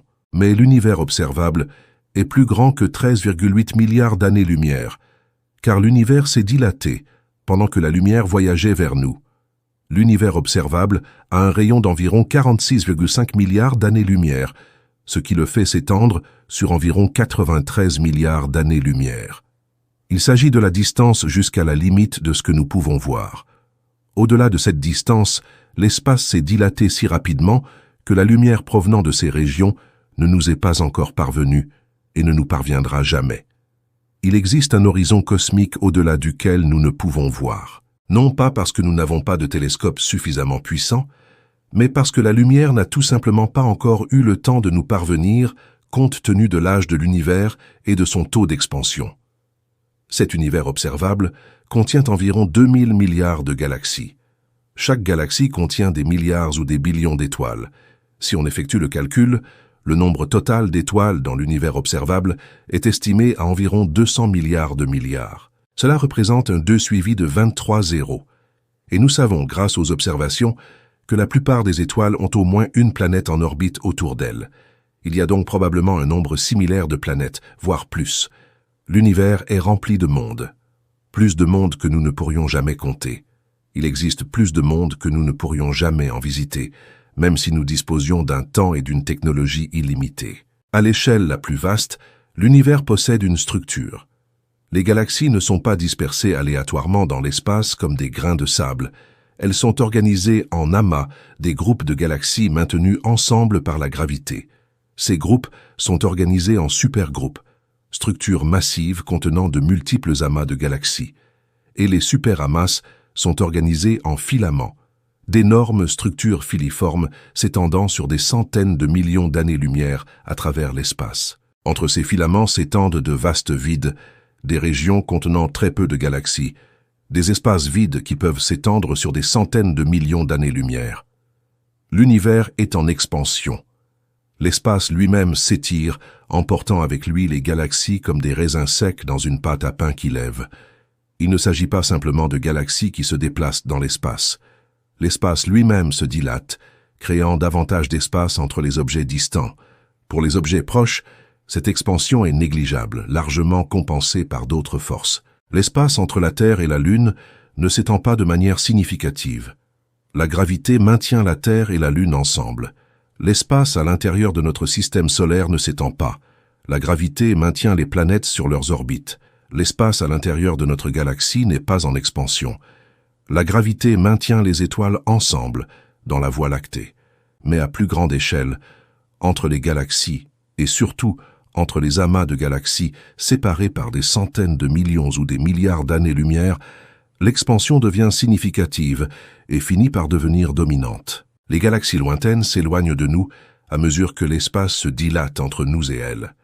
Plus une galaxie est éloignée, plus elle s'éloigne rapidement. Ce n'est pas parce que les galaxies elles-mêmes se déplacent à grande vitesse dans l'espace. Ils restent relativement immobiles dans leurs régions spatiales respectives, mais l'espace entre nous et eux s'étend, et l'expansion cumulative sur de vastes distances se traduit par des vitesses de récession élevées. Pour les galaxies suffisamment éloignées, l'espace qui nous sépare d'elles se dilate plus vite que la lumière ne peut le traverser. Cela ne contrevient pas à la limite de vitesse cosmique, car les galaxies elles-mêmes ne se déplacent pas plus vite que la lumière dans l'espace.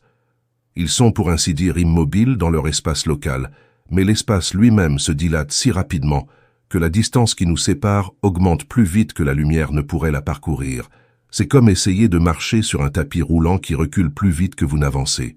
Vous marchez à votre vitesse normale, mais vous reculez par rapport à votre point de départ, car le tapis roulant se déplace plus vite que votre vitesse de marche.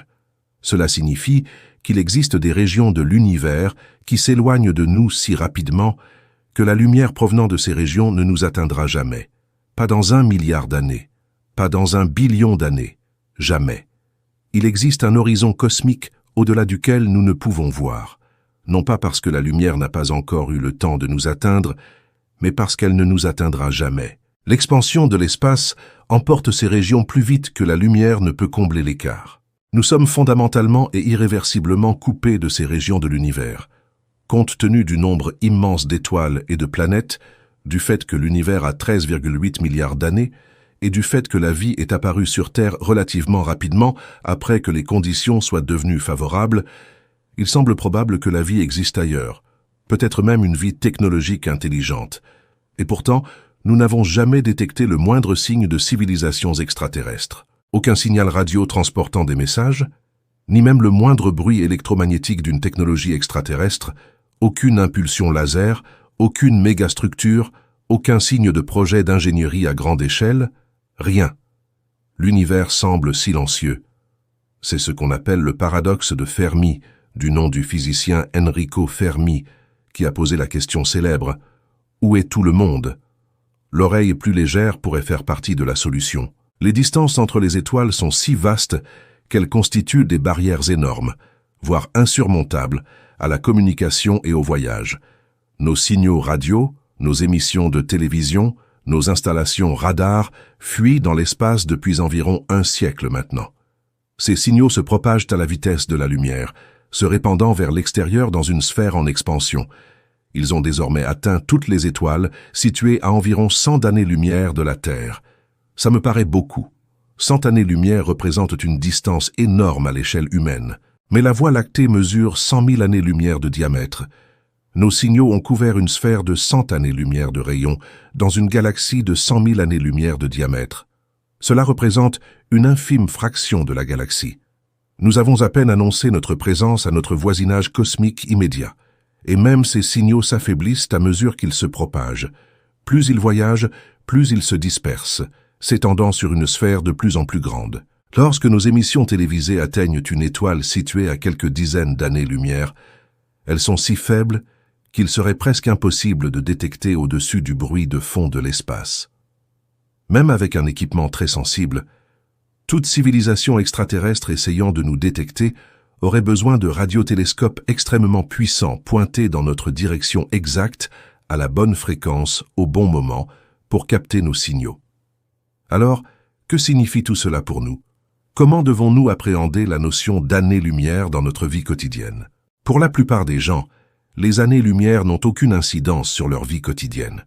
Vous n'avez pas besoin de penser à la distance de Proxima Centauri qui se trouve à 4,24 années-lumière lorsque vous décidez de votre petit déjeuner, si vous devez prendre un parapluie ou quel itinéraire emprunter pour aller au travail. Mais il est utile de prendre du recul de temps en temps et de contempler ces balances. Elles nous offrent une perspective sur notre place dans l'univers.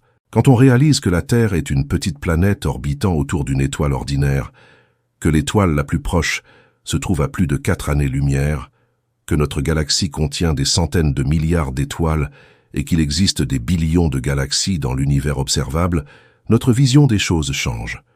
Vos problèmes, quels qu'ils soient, existent sur une minuscule planète dans un vaste univers.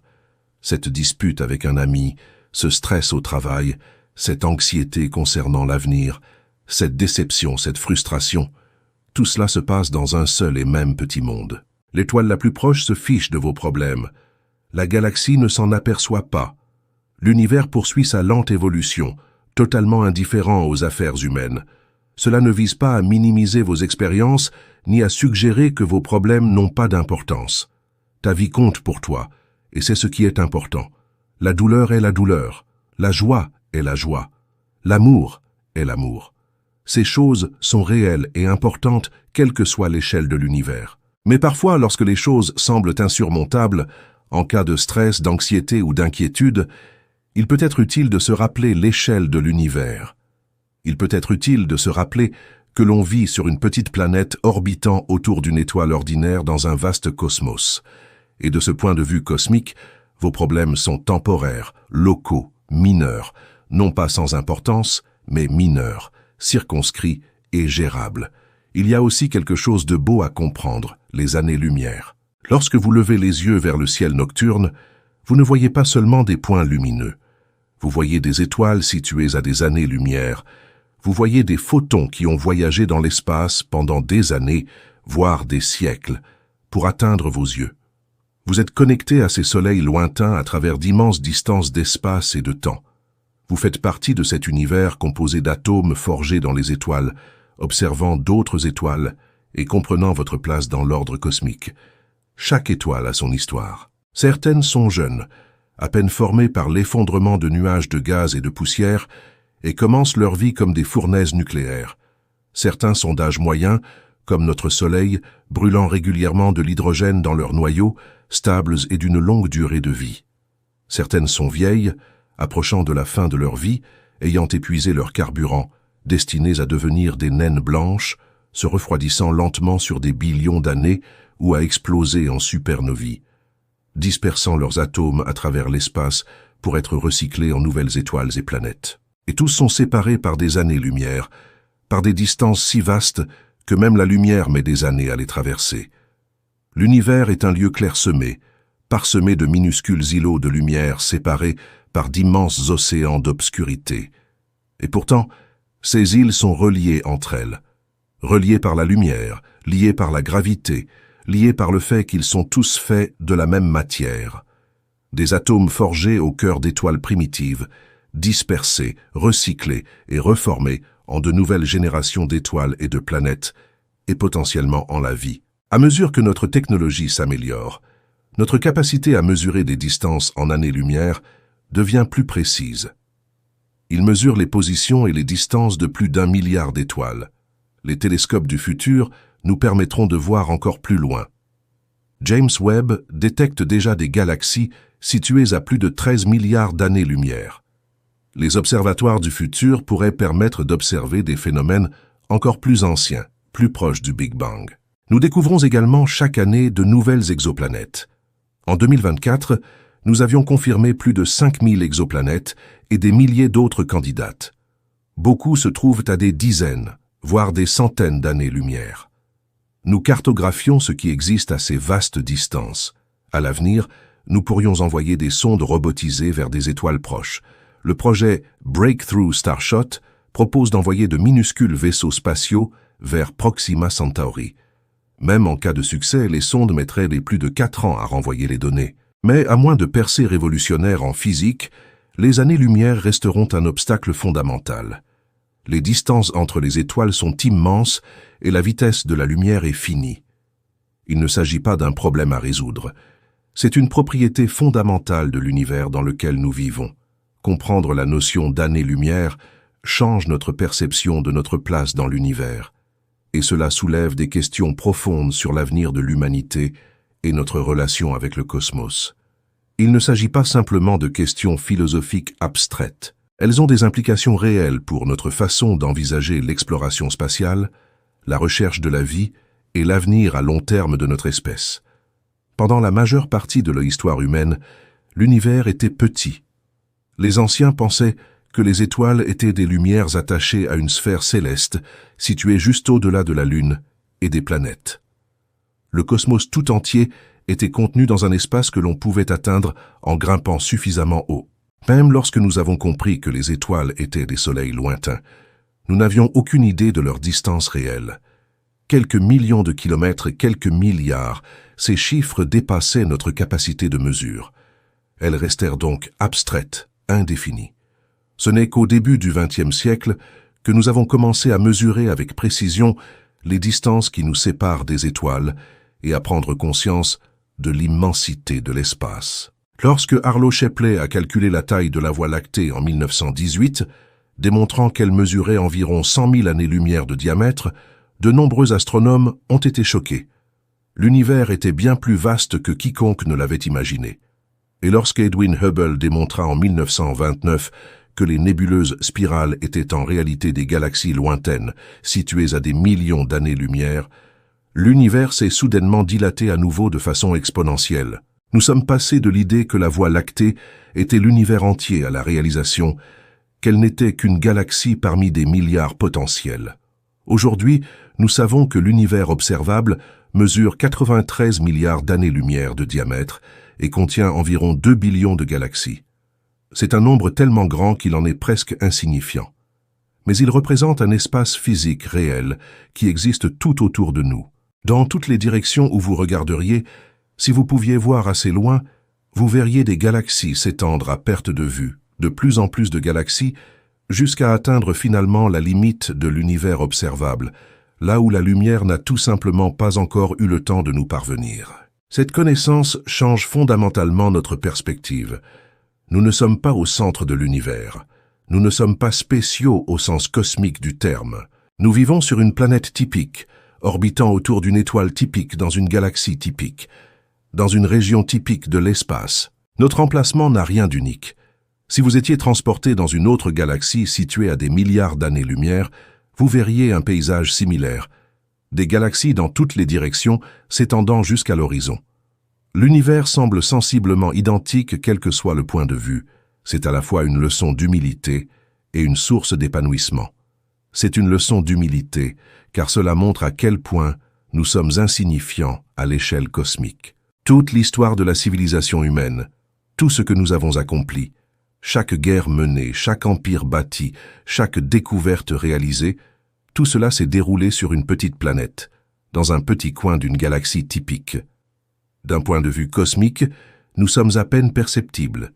Nous sommes comme des bactéries vivant dans une goutte d'eau, totalement inconscientes de l'océan qui nous entoure. Mais c'est aussi source d'émancipation, car cela montre de quoi nous sommes capables. Nous avons trouvé la solution. Nous avons mesuré ces distances. Nous avons compris notre place dans le cosmos. Nous avons construit des télescopes, des engins spatiaux et des modèles mathématiques qui nous ont permis de voir et de mesurer des objets situés à des milliards d'années-lumière. Nous sommes petits, mais nous sommes aussi incroyablement capables. Nous sommes des êtres conscients, capables de comprendre l'univers qui nous a créés. C'est remarquable. Comprendre la notion d'année-lumière nous oblige à faire face à des vérités difficiles concernant l'exploration spatiale et l'avenir de l'humanité au-delà de la Terre.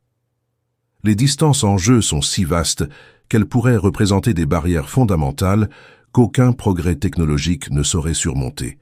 Imaginez ce qu'il faudrait pour envoyer des humains sur une autre étoile. Proxima Centauri se situe à 4,24 années-lumière.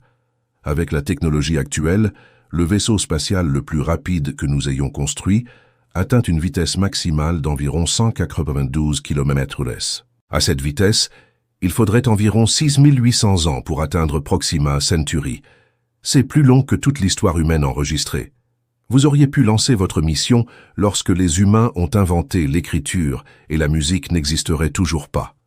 Pour que les voyages interstellaires deviennent possibles, il faudrait aller beaucoup plus vite, même à 10% de la vitesse de la lumière, ce qui nécessiterait des systèmes de propulsion révolutionnaires bien au-delà de tout ce que nous pouvons construire actuellement.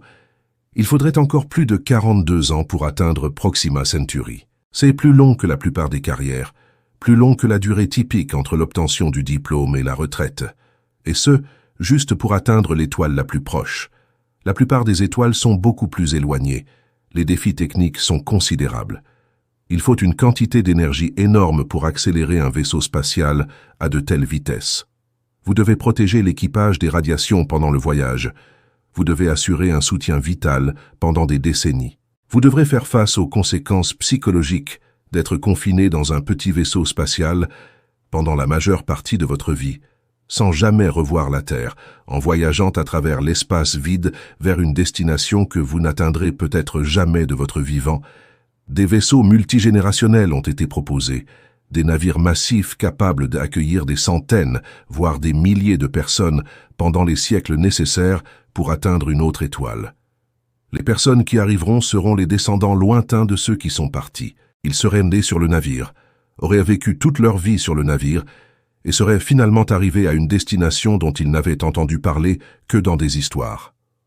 Le vaisseau constituerait en réalité une petite civilisation mobile, coupée de la Terre, développant sa propre culture et sa propre société au cours du long voyage. Mais même les navires multigénérationnels pourraient ne pas être pratiques. Comment maintenir un écosystème fermé pendant des siècles? Comment prévenir les problèmes génétiques liés à la consanguinité dans une petite population? Comment s'assurer que les descendants souhaitent toujours mener à bien la mission entreprise par leurs ancêtres? Et s'ils décidaient, plusieurs générations plus tard, de faire demi-tour et de rentrer chez eux?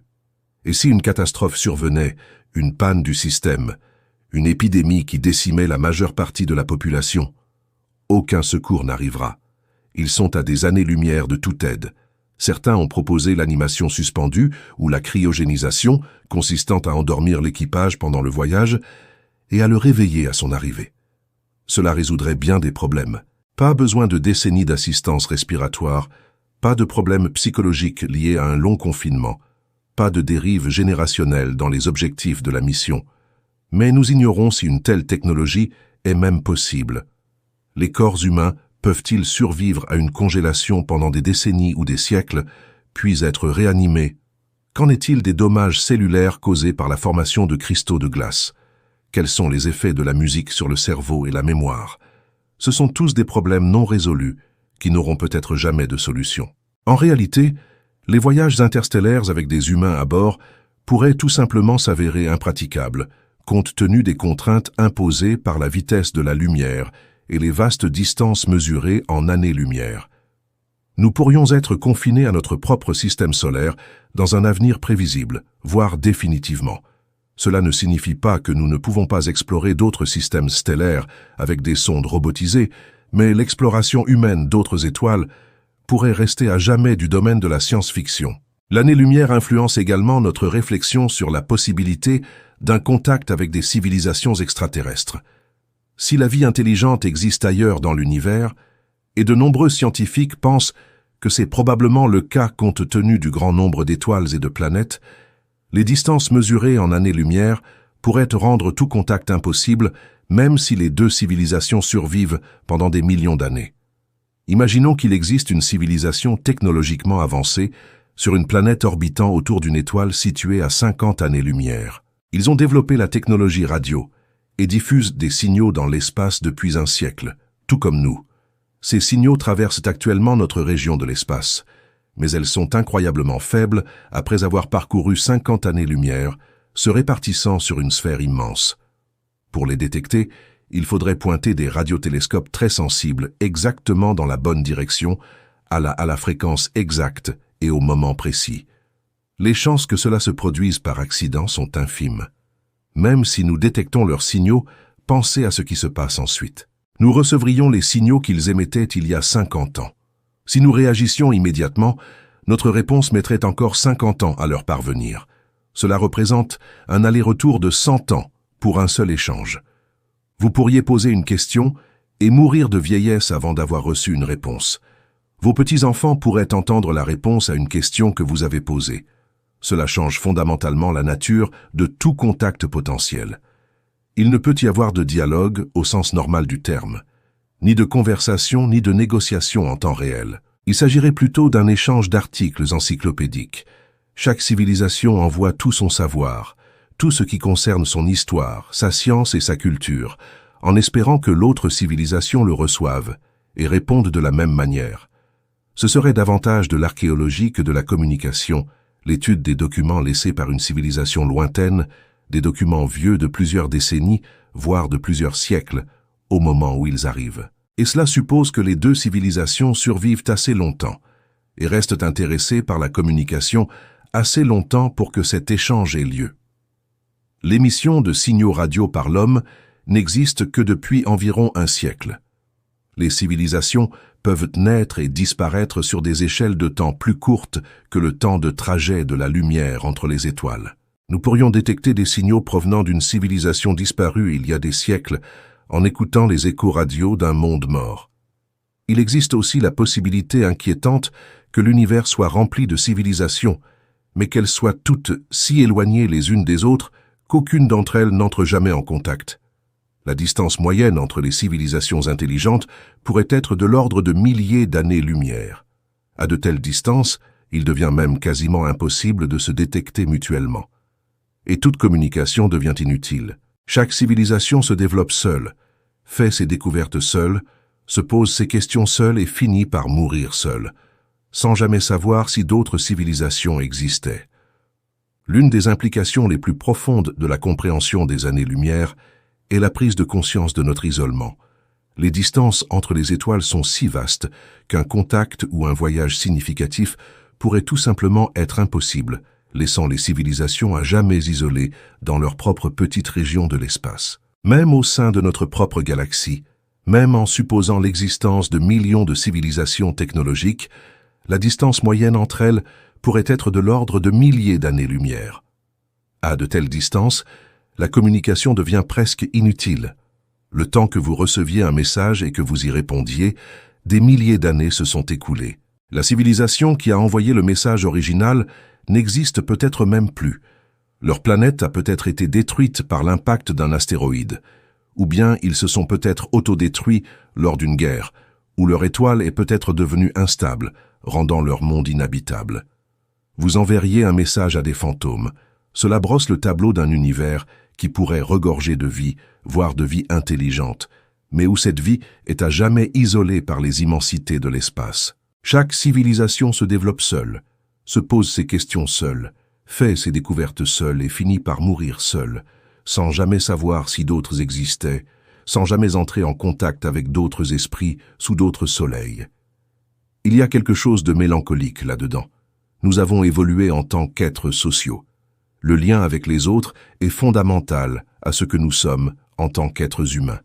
Nous créons des communautés, partageons des connaissances, collaborons sur des projets. L'idée d'être seul dans l'univers, ou d'être entouré d'autres personnes mais incapable de les atteindre, ou de communiquer avec elles de manière significative, est profondément isolante. Mais il y a aussi quelque chose de beau là-dedans. Cela signifie que chaque civilisation qui émerge est précieuse. Si nous sommes seuls ou de fait seuls parce que nous ne pouvons joindre personne d'autre, alors nous portons une responsabilité unique. Nous sommes la façon dont l'univers se connaît lui-même, dans ce coin particulier de l'espace. Nos pensées, nos créations artistiques, nos découvertes scientifiques, notre amour, tout cela nous est propre. Nous ne sommes pas une civilisation parmi des millions. Nous pourrions être les seuls êtres vivants dans notre région de l'espace, la seule conscience sur des dizaines, voire des centaines d'années-lumière dans toutes les directions.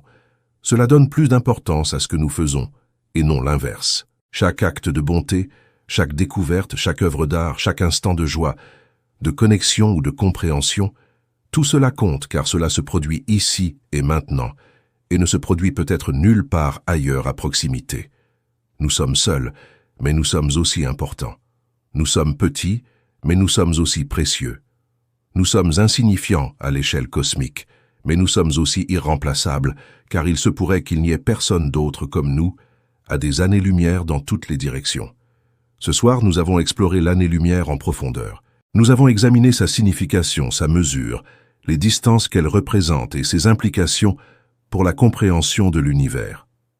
Nous avons entrepris un voyage, passant des échelles familières de notre vie quotidienne aux échelles presque incompréhensibles des distances cosmiques. Une année-lumière équivaut à 9,46 billions de kilomètres, la distance parcourue par la lumière en un an, se déplaçant à 300 000 km/s. C'est l'unité utilisée par les astronomes car le kilomètre et les autres unités de mesure terrestre deviennent complètement impraticables lorsqu'il s'agit de distances cosmiques. Lorsque vous mesurez les distances aux étoiles et aux galaxies, vous avez besoin d'une unité suffisamment grande pour que les nombres soient gérables, tout en étant basés sur quelque chose de physique et de mesurable. L'étoile la plus proche de notre Soleil, Proxima Centauri, se trouve à 4,24 années-lumière. C'est notre voisine stellaire la plus proche, et elle est encore si loin qu'avec la technologie actuelle, il faudrait des milliers d'années pour l'atteindre. Notre galaxie, la Voie lactée, mesure environ 100 000 années-lumière de diamètre d'un bord à l'autre. Pour traverser notre propre galaxie à la vitesse de la lumière, il faudrait 100 000 ans. L'univers observable s'étend sur 93 milliards d'années-lumière et contient environ 2 billions de galaxies, chacune abritant des milliards ou des billions d'étoiles. Lorsque vous regardez les étoiles dans le ciel nocturne, vous ne les voyez pas telles qu'elles sont en ce moment même. Vous voyez une lumière qui a voyagé pendant des années, des siècles, voire des millénaires pour atteindre vos yeux. Vous regardez littéralement dans le passé. Sirius, l'étoile la plus brillante du ciel nocturne, se trouve à 8,6 années-lumière. Vous le voyez tel qu'il était il y a 8,6 ans. Betelgeuse, la supergéante rouge d'Orion, se trouve à environ 550 années-lumière. Vous le voyez tel qu'il était à la Renaissance, il y a plus de 5 siècles. L'année-lumière relie la distance et le temps de manière fondamentale, démontrant qu'il s'agit d'aspects unifiés de l'espace-temps plutôt que de concepts séparés. La vitesse de la lumière est une limite de vitesse fondamentale inscrite dans la structure de l'univers. Rien ne peut voyager plus vite que la lumière. Il ne s'agit pas d'une limitation technologique que nous pourrions surmonter grâce à une meilleure ingénierie. C'est une loi de la physique, une conséquence du fonctionnement de l'espace-temps. Cela signifie que les distances mesurées en années-lumière représentent de véritables obstacles à la communication et au déplacement. Les étoiles situées à des années-lumière sont séparées de nous non seulement par l'espace, mais aussi par le temps. Même en voyageant à la vitesse de la lumière, ce qui est impossible pour tout objet ayant une masse, il faudrait encore des années pour atteindre les étoiles proches, et des milliers, voire des millions d'années, pour atteindre les galaxies lointaines. L'univers est en expansion, et cette expansion s'accélère. L'énergie sombre, une force mystérieuse que nous ne comprenons pas, repousse l'univers à un rythme toujours plus rapide. Les galaxies lointaines s'éloignent de nous à mesure que l'espace se dilate entre nous et elles. Dans un futur lointain, dans des milliards d'années, l'univers sera beaucoup plus vide de notre point de vue, car de plus en plus de galaxies seront repoussées au-delà de notre horizon cosmique, emportées par l'expansion de l'espace plus vite que leur lumière ne peut nous atteindre. Malgré ces distances immenses et ces barrières fondamentales, malgré l'isolement imposé par l'année-lumière, Nous avons appris énormément de choses sur l'univers. Nous avons cartographié des milliards d'étoiles, mesurant leur distance avec une précision toujours croissante.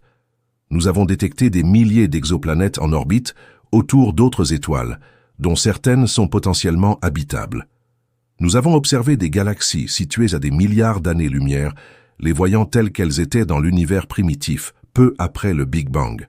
L'année-lumière a été notre outil fondamental pour mesurer et comprendre ces distances cosmiques, pour cartographier l'univers et notre place en son sein. Finissons là où nous avons commencé. Une année-lumière est la distance parcourue par la lumière en un an, 9,46 billions de kilomètres, un nombre si grand qu'il met à l'épreuve notre capacité à le comprendre. Une distance si immense qu'elle rend notre planète minuscule en comparaison. Mais vous n'avez pas besoin de le comprendre pleinement de manière intuitive pour apprécier ce qu'il représente. Vous pouvez constater que l'univers est si vaste qu'il dépasse notre capacité à le saisir pleinement.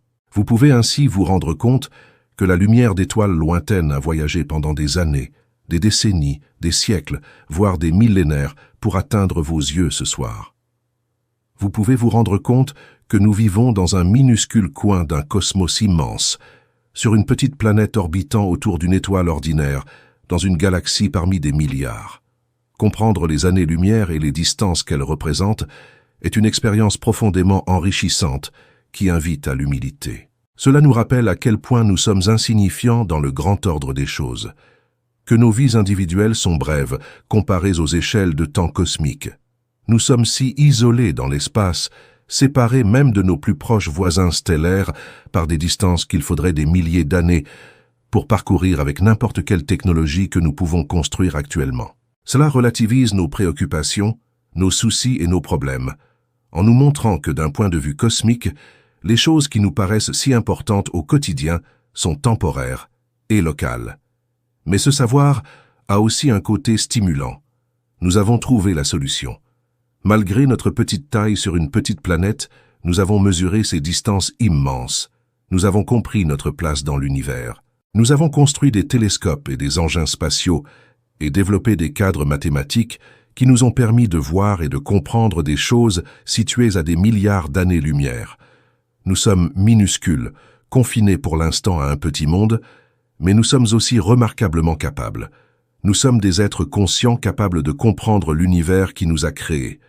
Qui peut lever les yeux vers le ciel nocturne et comprendre ce que nous voyons? Qui peut contempler des distances mesurées en billions de kilomètres et des durées mesurées en milliards d'années? D'un point de vue cosmique, vous êtes insignifiant.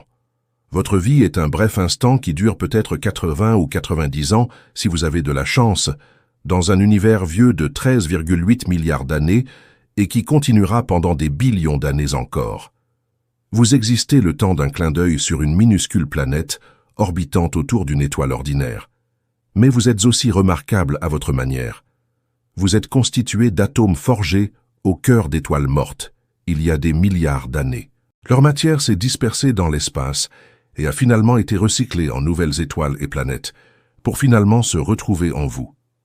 Vous êtes littéralement fait de poussière d'étoiles, le produit de processus cosmiques qui opèrent depuis des milliards d'années. Tu es un moyen pour l'univers de se connaître, de se comprendre, d'apprécier sa propre immensité, sa beauté et sa complexité. Alors la prochaine fois que vous lèverez les yeux vers les étoiles par une nuit claire, souvenez-vous de ce que vous avez appris ce soir. Ces points lumineux dispersés dans l'obscurité ne sont pas juste des lumières. Ce sont des soleils lointains, d'énormes boules d'hydrogène en fusion. Chacune d'elles abrite potentiellement son propre système de planètes et de lunes. Ils sont à des années-lumière séparés de nous par des distances si vastes que la lumière qui pénètre dans votre œil en ce moment même. Les photons qui ont traversé l'espace pour vous parvenir ont voyagé pendant des années, voire des siècles. Une partie de cette lumière a commencé son voyage avant même ta naissance. Une partie de cette planète a quitté le devant de la scène avant même la naissance de vos grands-parents. Vous êtes connectés à ces étoiles lointaines à travers les vastes distances de l'espace et du temps, liés par la lumière qui a traversé le vide cosmique pour vous atteindre. L'univers est immense, au-delà de toute compréhension. Tu es petit, une seule personne sur une seule planète. Mais vous êtes là et vous pouvez comprendre, au moins conceptuellement, sinon intuitivement, ce que représente réellement une année-lumière. Vous pouvez comprendre que l'univers se mesure en ces vastes unités. Cet espace est rempli de distances qui dépassent tout ce que l'expérience humaine peut offrir. Et cette compréhension, cette capacité à saisir sa place dans le cosmos est extraordinaire. C'est ce qui nous rend humains, ce qui nous distingue des autres formes de vie sur Terre. Nous pouvons lever les yeux et comprendre ce que nous voyons. Nous pouvons contempler l'infini et notre propre petitesse simultanément. Un même savoir peut nous rendre à la fois humbles et stimulants. Et c'est peut-être là la chose la plus importante à retenir de la compréhension des années-lumière. Pas seulement la définition technique, pas seulement les calculs mathématiques de 9,46 billions de kilomètres, mais ce que cela signifie pour nous en tant qu'espèce, pour notre avenir, pour notre place dans le cosmos. Nous vivons un moment unique dans l'histoire. Nous sommes la première génération d'humains à véritablement comprendre l'échelle de l'univers. Nos ancêtres levaient les yeux vers les mêmes étoiles, se posaient les mêmes questions, mais ils n'avaient ni les outils, ni les connaissances nécessaires pour mesurer les réponses. Ils ne pouvaient pas savoir que les étoiles étaient des soleils lointains. Ils ne pouvaient pas savoir que ces soleils étaient situés à des années-lumière. Ils ne pouvaient pas concevoir les distances immenses qui nous séparent du reste de l'univers. Mais nous le pouvons. Nous avons mesuré ces distances. Nous les avons calculées avec précision. Nous savons que Proxima Centauri se trouve à 4,24 années-lumière. Nous savons que la galaxie d'Andromède se situe à 2,5 millions d'années-lumière de la Terre. Nous savons que l'univers observable s'étend sur 93 milliards d'années-lumière dans l'espace. Ce ne sont pas des suppositions ni des estimations. Ce sont des mesures étayées par des décennies d'observations et de calculs minutieux. Ce savoir nous transforme. Il le faut. Quand on comprend vraiment que l'étoile la plus proche mettrait des milliers d'années à être atteinte avec notre technologie actuelle, quand on comprend que la lumière des galaxies lointaines a voyagé pendant des milliards d'années pour atteindre nos yeux, lorsque vous comprenez que nous pourrions être fondamentalement isolés par les vastes distances de l'espace, cela change votre perspective sur tout. Cela atténue nos différences. Les sujets de nos disputes, les frontières que nous traçons, les conflits dans lesquels nous nous engageons, tout cela se passe sur une minuscule planète au sein d'un vaste cosmos. Nous sommes tous ensemble sur cette petite planète, séparés de nos plus proches voisins stellaires par des distances mesurées en années-lumière. De ce point de vue, ce qui nous divise semble moins important que ce que nous partageons. Cela rend aussi notre existence plus précieuse. Si nous sommes seuls ou pratiquement seuls parce que nous ne pouvons joindre personne d'autre à travers les années-lumière qui nous séparent, alors ce que nous faisons ici a une importance énorme. Nous sommes peut-être la seule conscience dans notre région de l'espace. Les seuls esprits capables de contempler l'univers et de comprendre ce qu'ils voient. Les seuls êtres capables de créer de l'art, de découvrir des vérités scientifiques, de ressentir l'amour, la compassion et l'émerveillement. C'est une responsabilité immense. Cela signifie que nous devons prendre soin de cette planète, cette minuscule île de vie dans l'océan cosmique. Cela signifie que nous devons préserver et protéger les connaissances que nous avons acquises, la compréhension que nous avons développée. Cela signifie que nous devons penser à long terme, pas seulement à l'année ou à la décennie à venir, mais au siècle prochain, au millénaire prochain, au long avenir de l'humanité parmi les étoiles. L'année-lumière est bien plus qu'une simple unité de mesure. C'est un rappel de notre place dans l'univers, un rappel que nous faisons partie de quelque chose de bien plus grand que nous-mêmes, mais aussi que nous sommes uniques et précieux au sein de cette immensité. Un rappel que les étoiles sont à la fois incroyablement lointaines et intimement liées à nous par la lumière qui franchit les distances cosmiques. Chaque fois que vous levez les yeux vers le ciel nocturne, vous participez à quelque chose d'ancien et de profond. Vous voyez à travers des années-lumière, vous regardez le passé, vous contemplez l'univers dans toute sa splendeur, et vous faites partie de cet univers composé des mêmes atomes, obéissant aux mêmes lois physiques et reliés par les mêmes forces fondamentales qui régissent tout, de la plus petite particule au plus grand amas de galaxies. Voilà ce que signifie réellement une année-lumière. Pas seulement la distance, mais aussi le lien. Non seulement l'isolement, mais aussi le sentiment d'appartenance. Non seulement notre petitesse, mais aussi notre importance au sein de cette petitesse. Merci de m'avoir accompagné dans ce voyage, à travers l'espace et le temps. Si vous avez trouvé cette exploration utile, un j'aime ou un abonnement serait très apprécié. Cela m'aide à poursuivre ces explorations profondes du cosmos. Et n'oubliez pas que, même si les années-lumière représentent des distances presque inconcevables, elles sont aussi ce qui nous relie aux étoiles. Chaque fois que vous levez les yeux vers le ciel nocturne, vous voyez à une distance équivalente à des années-lumière. Vous voyez l'univers, et l'univers, aussi vaste soit-il, est à vous pour l'explorer. Bonne nuit, et puissiez-vous ne plus jamais regarder les étoiles de la même manière.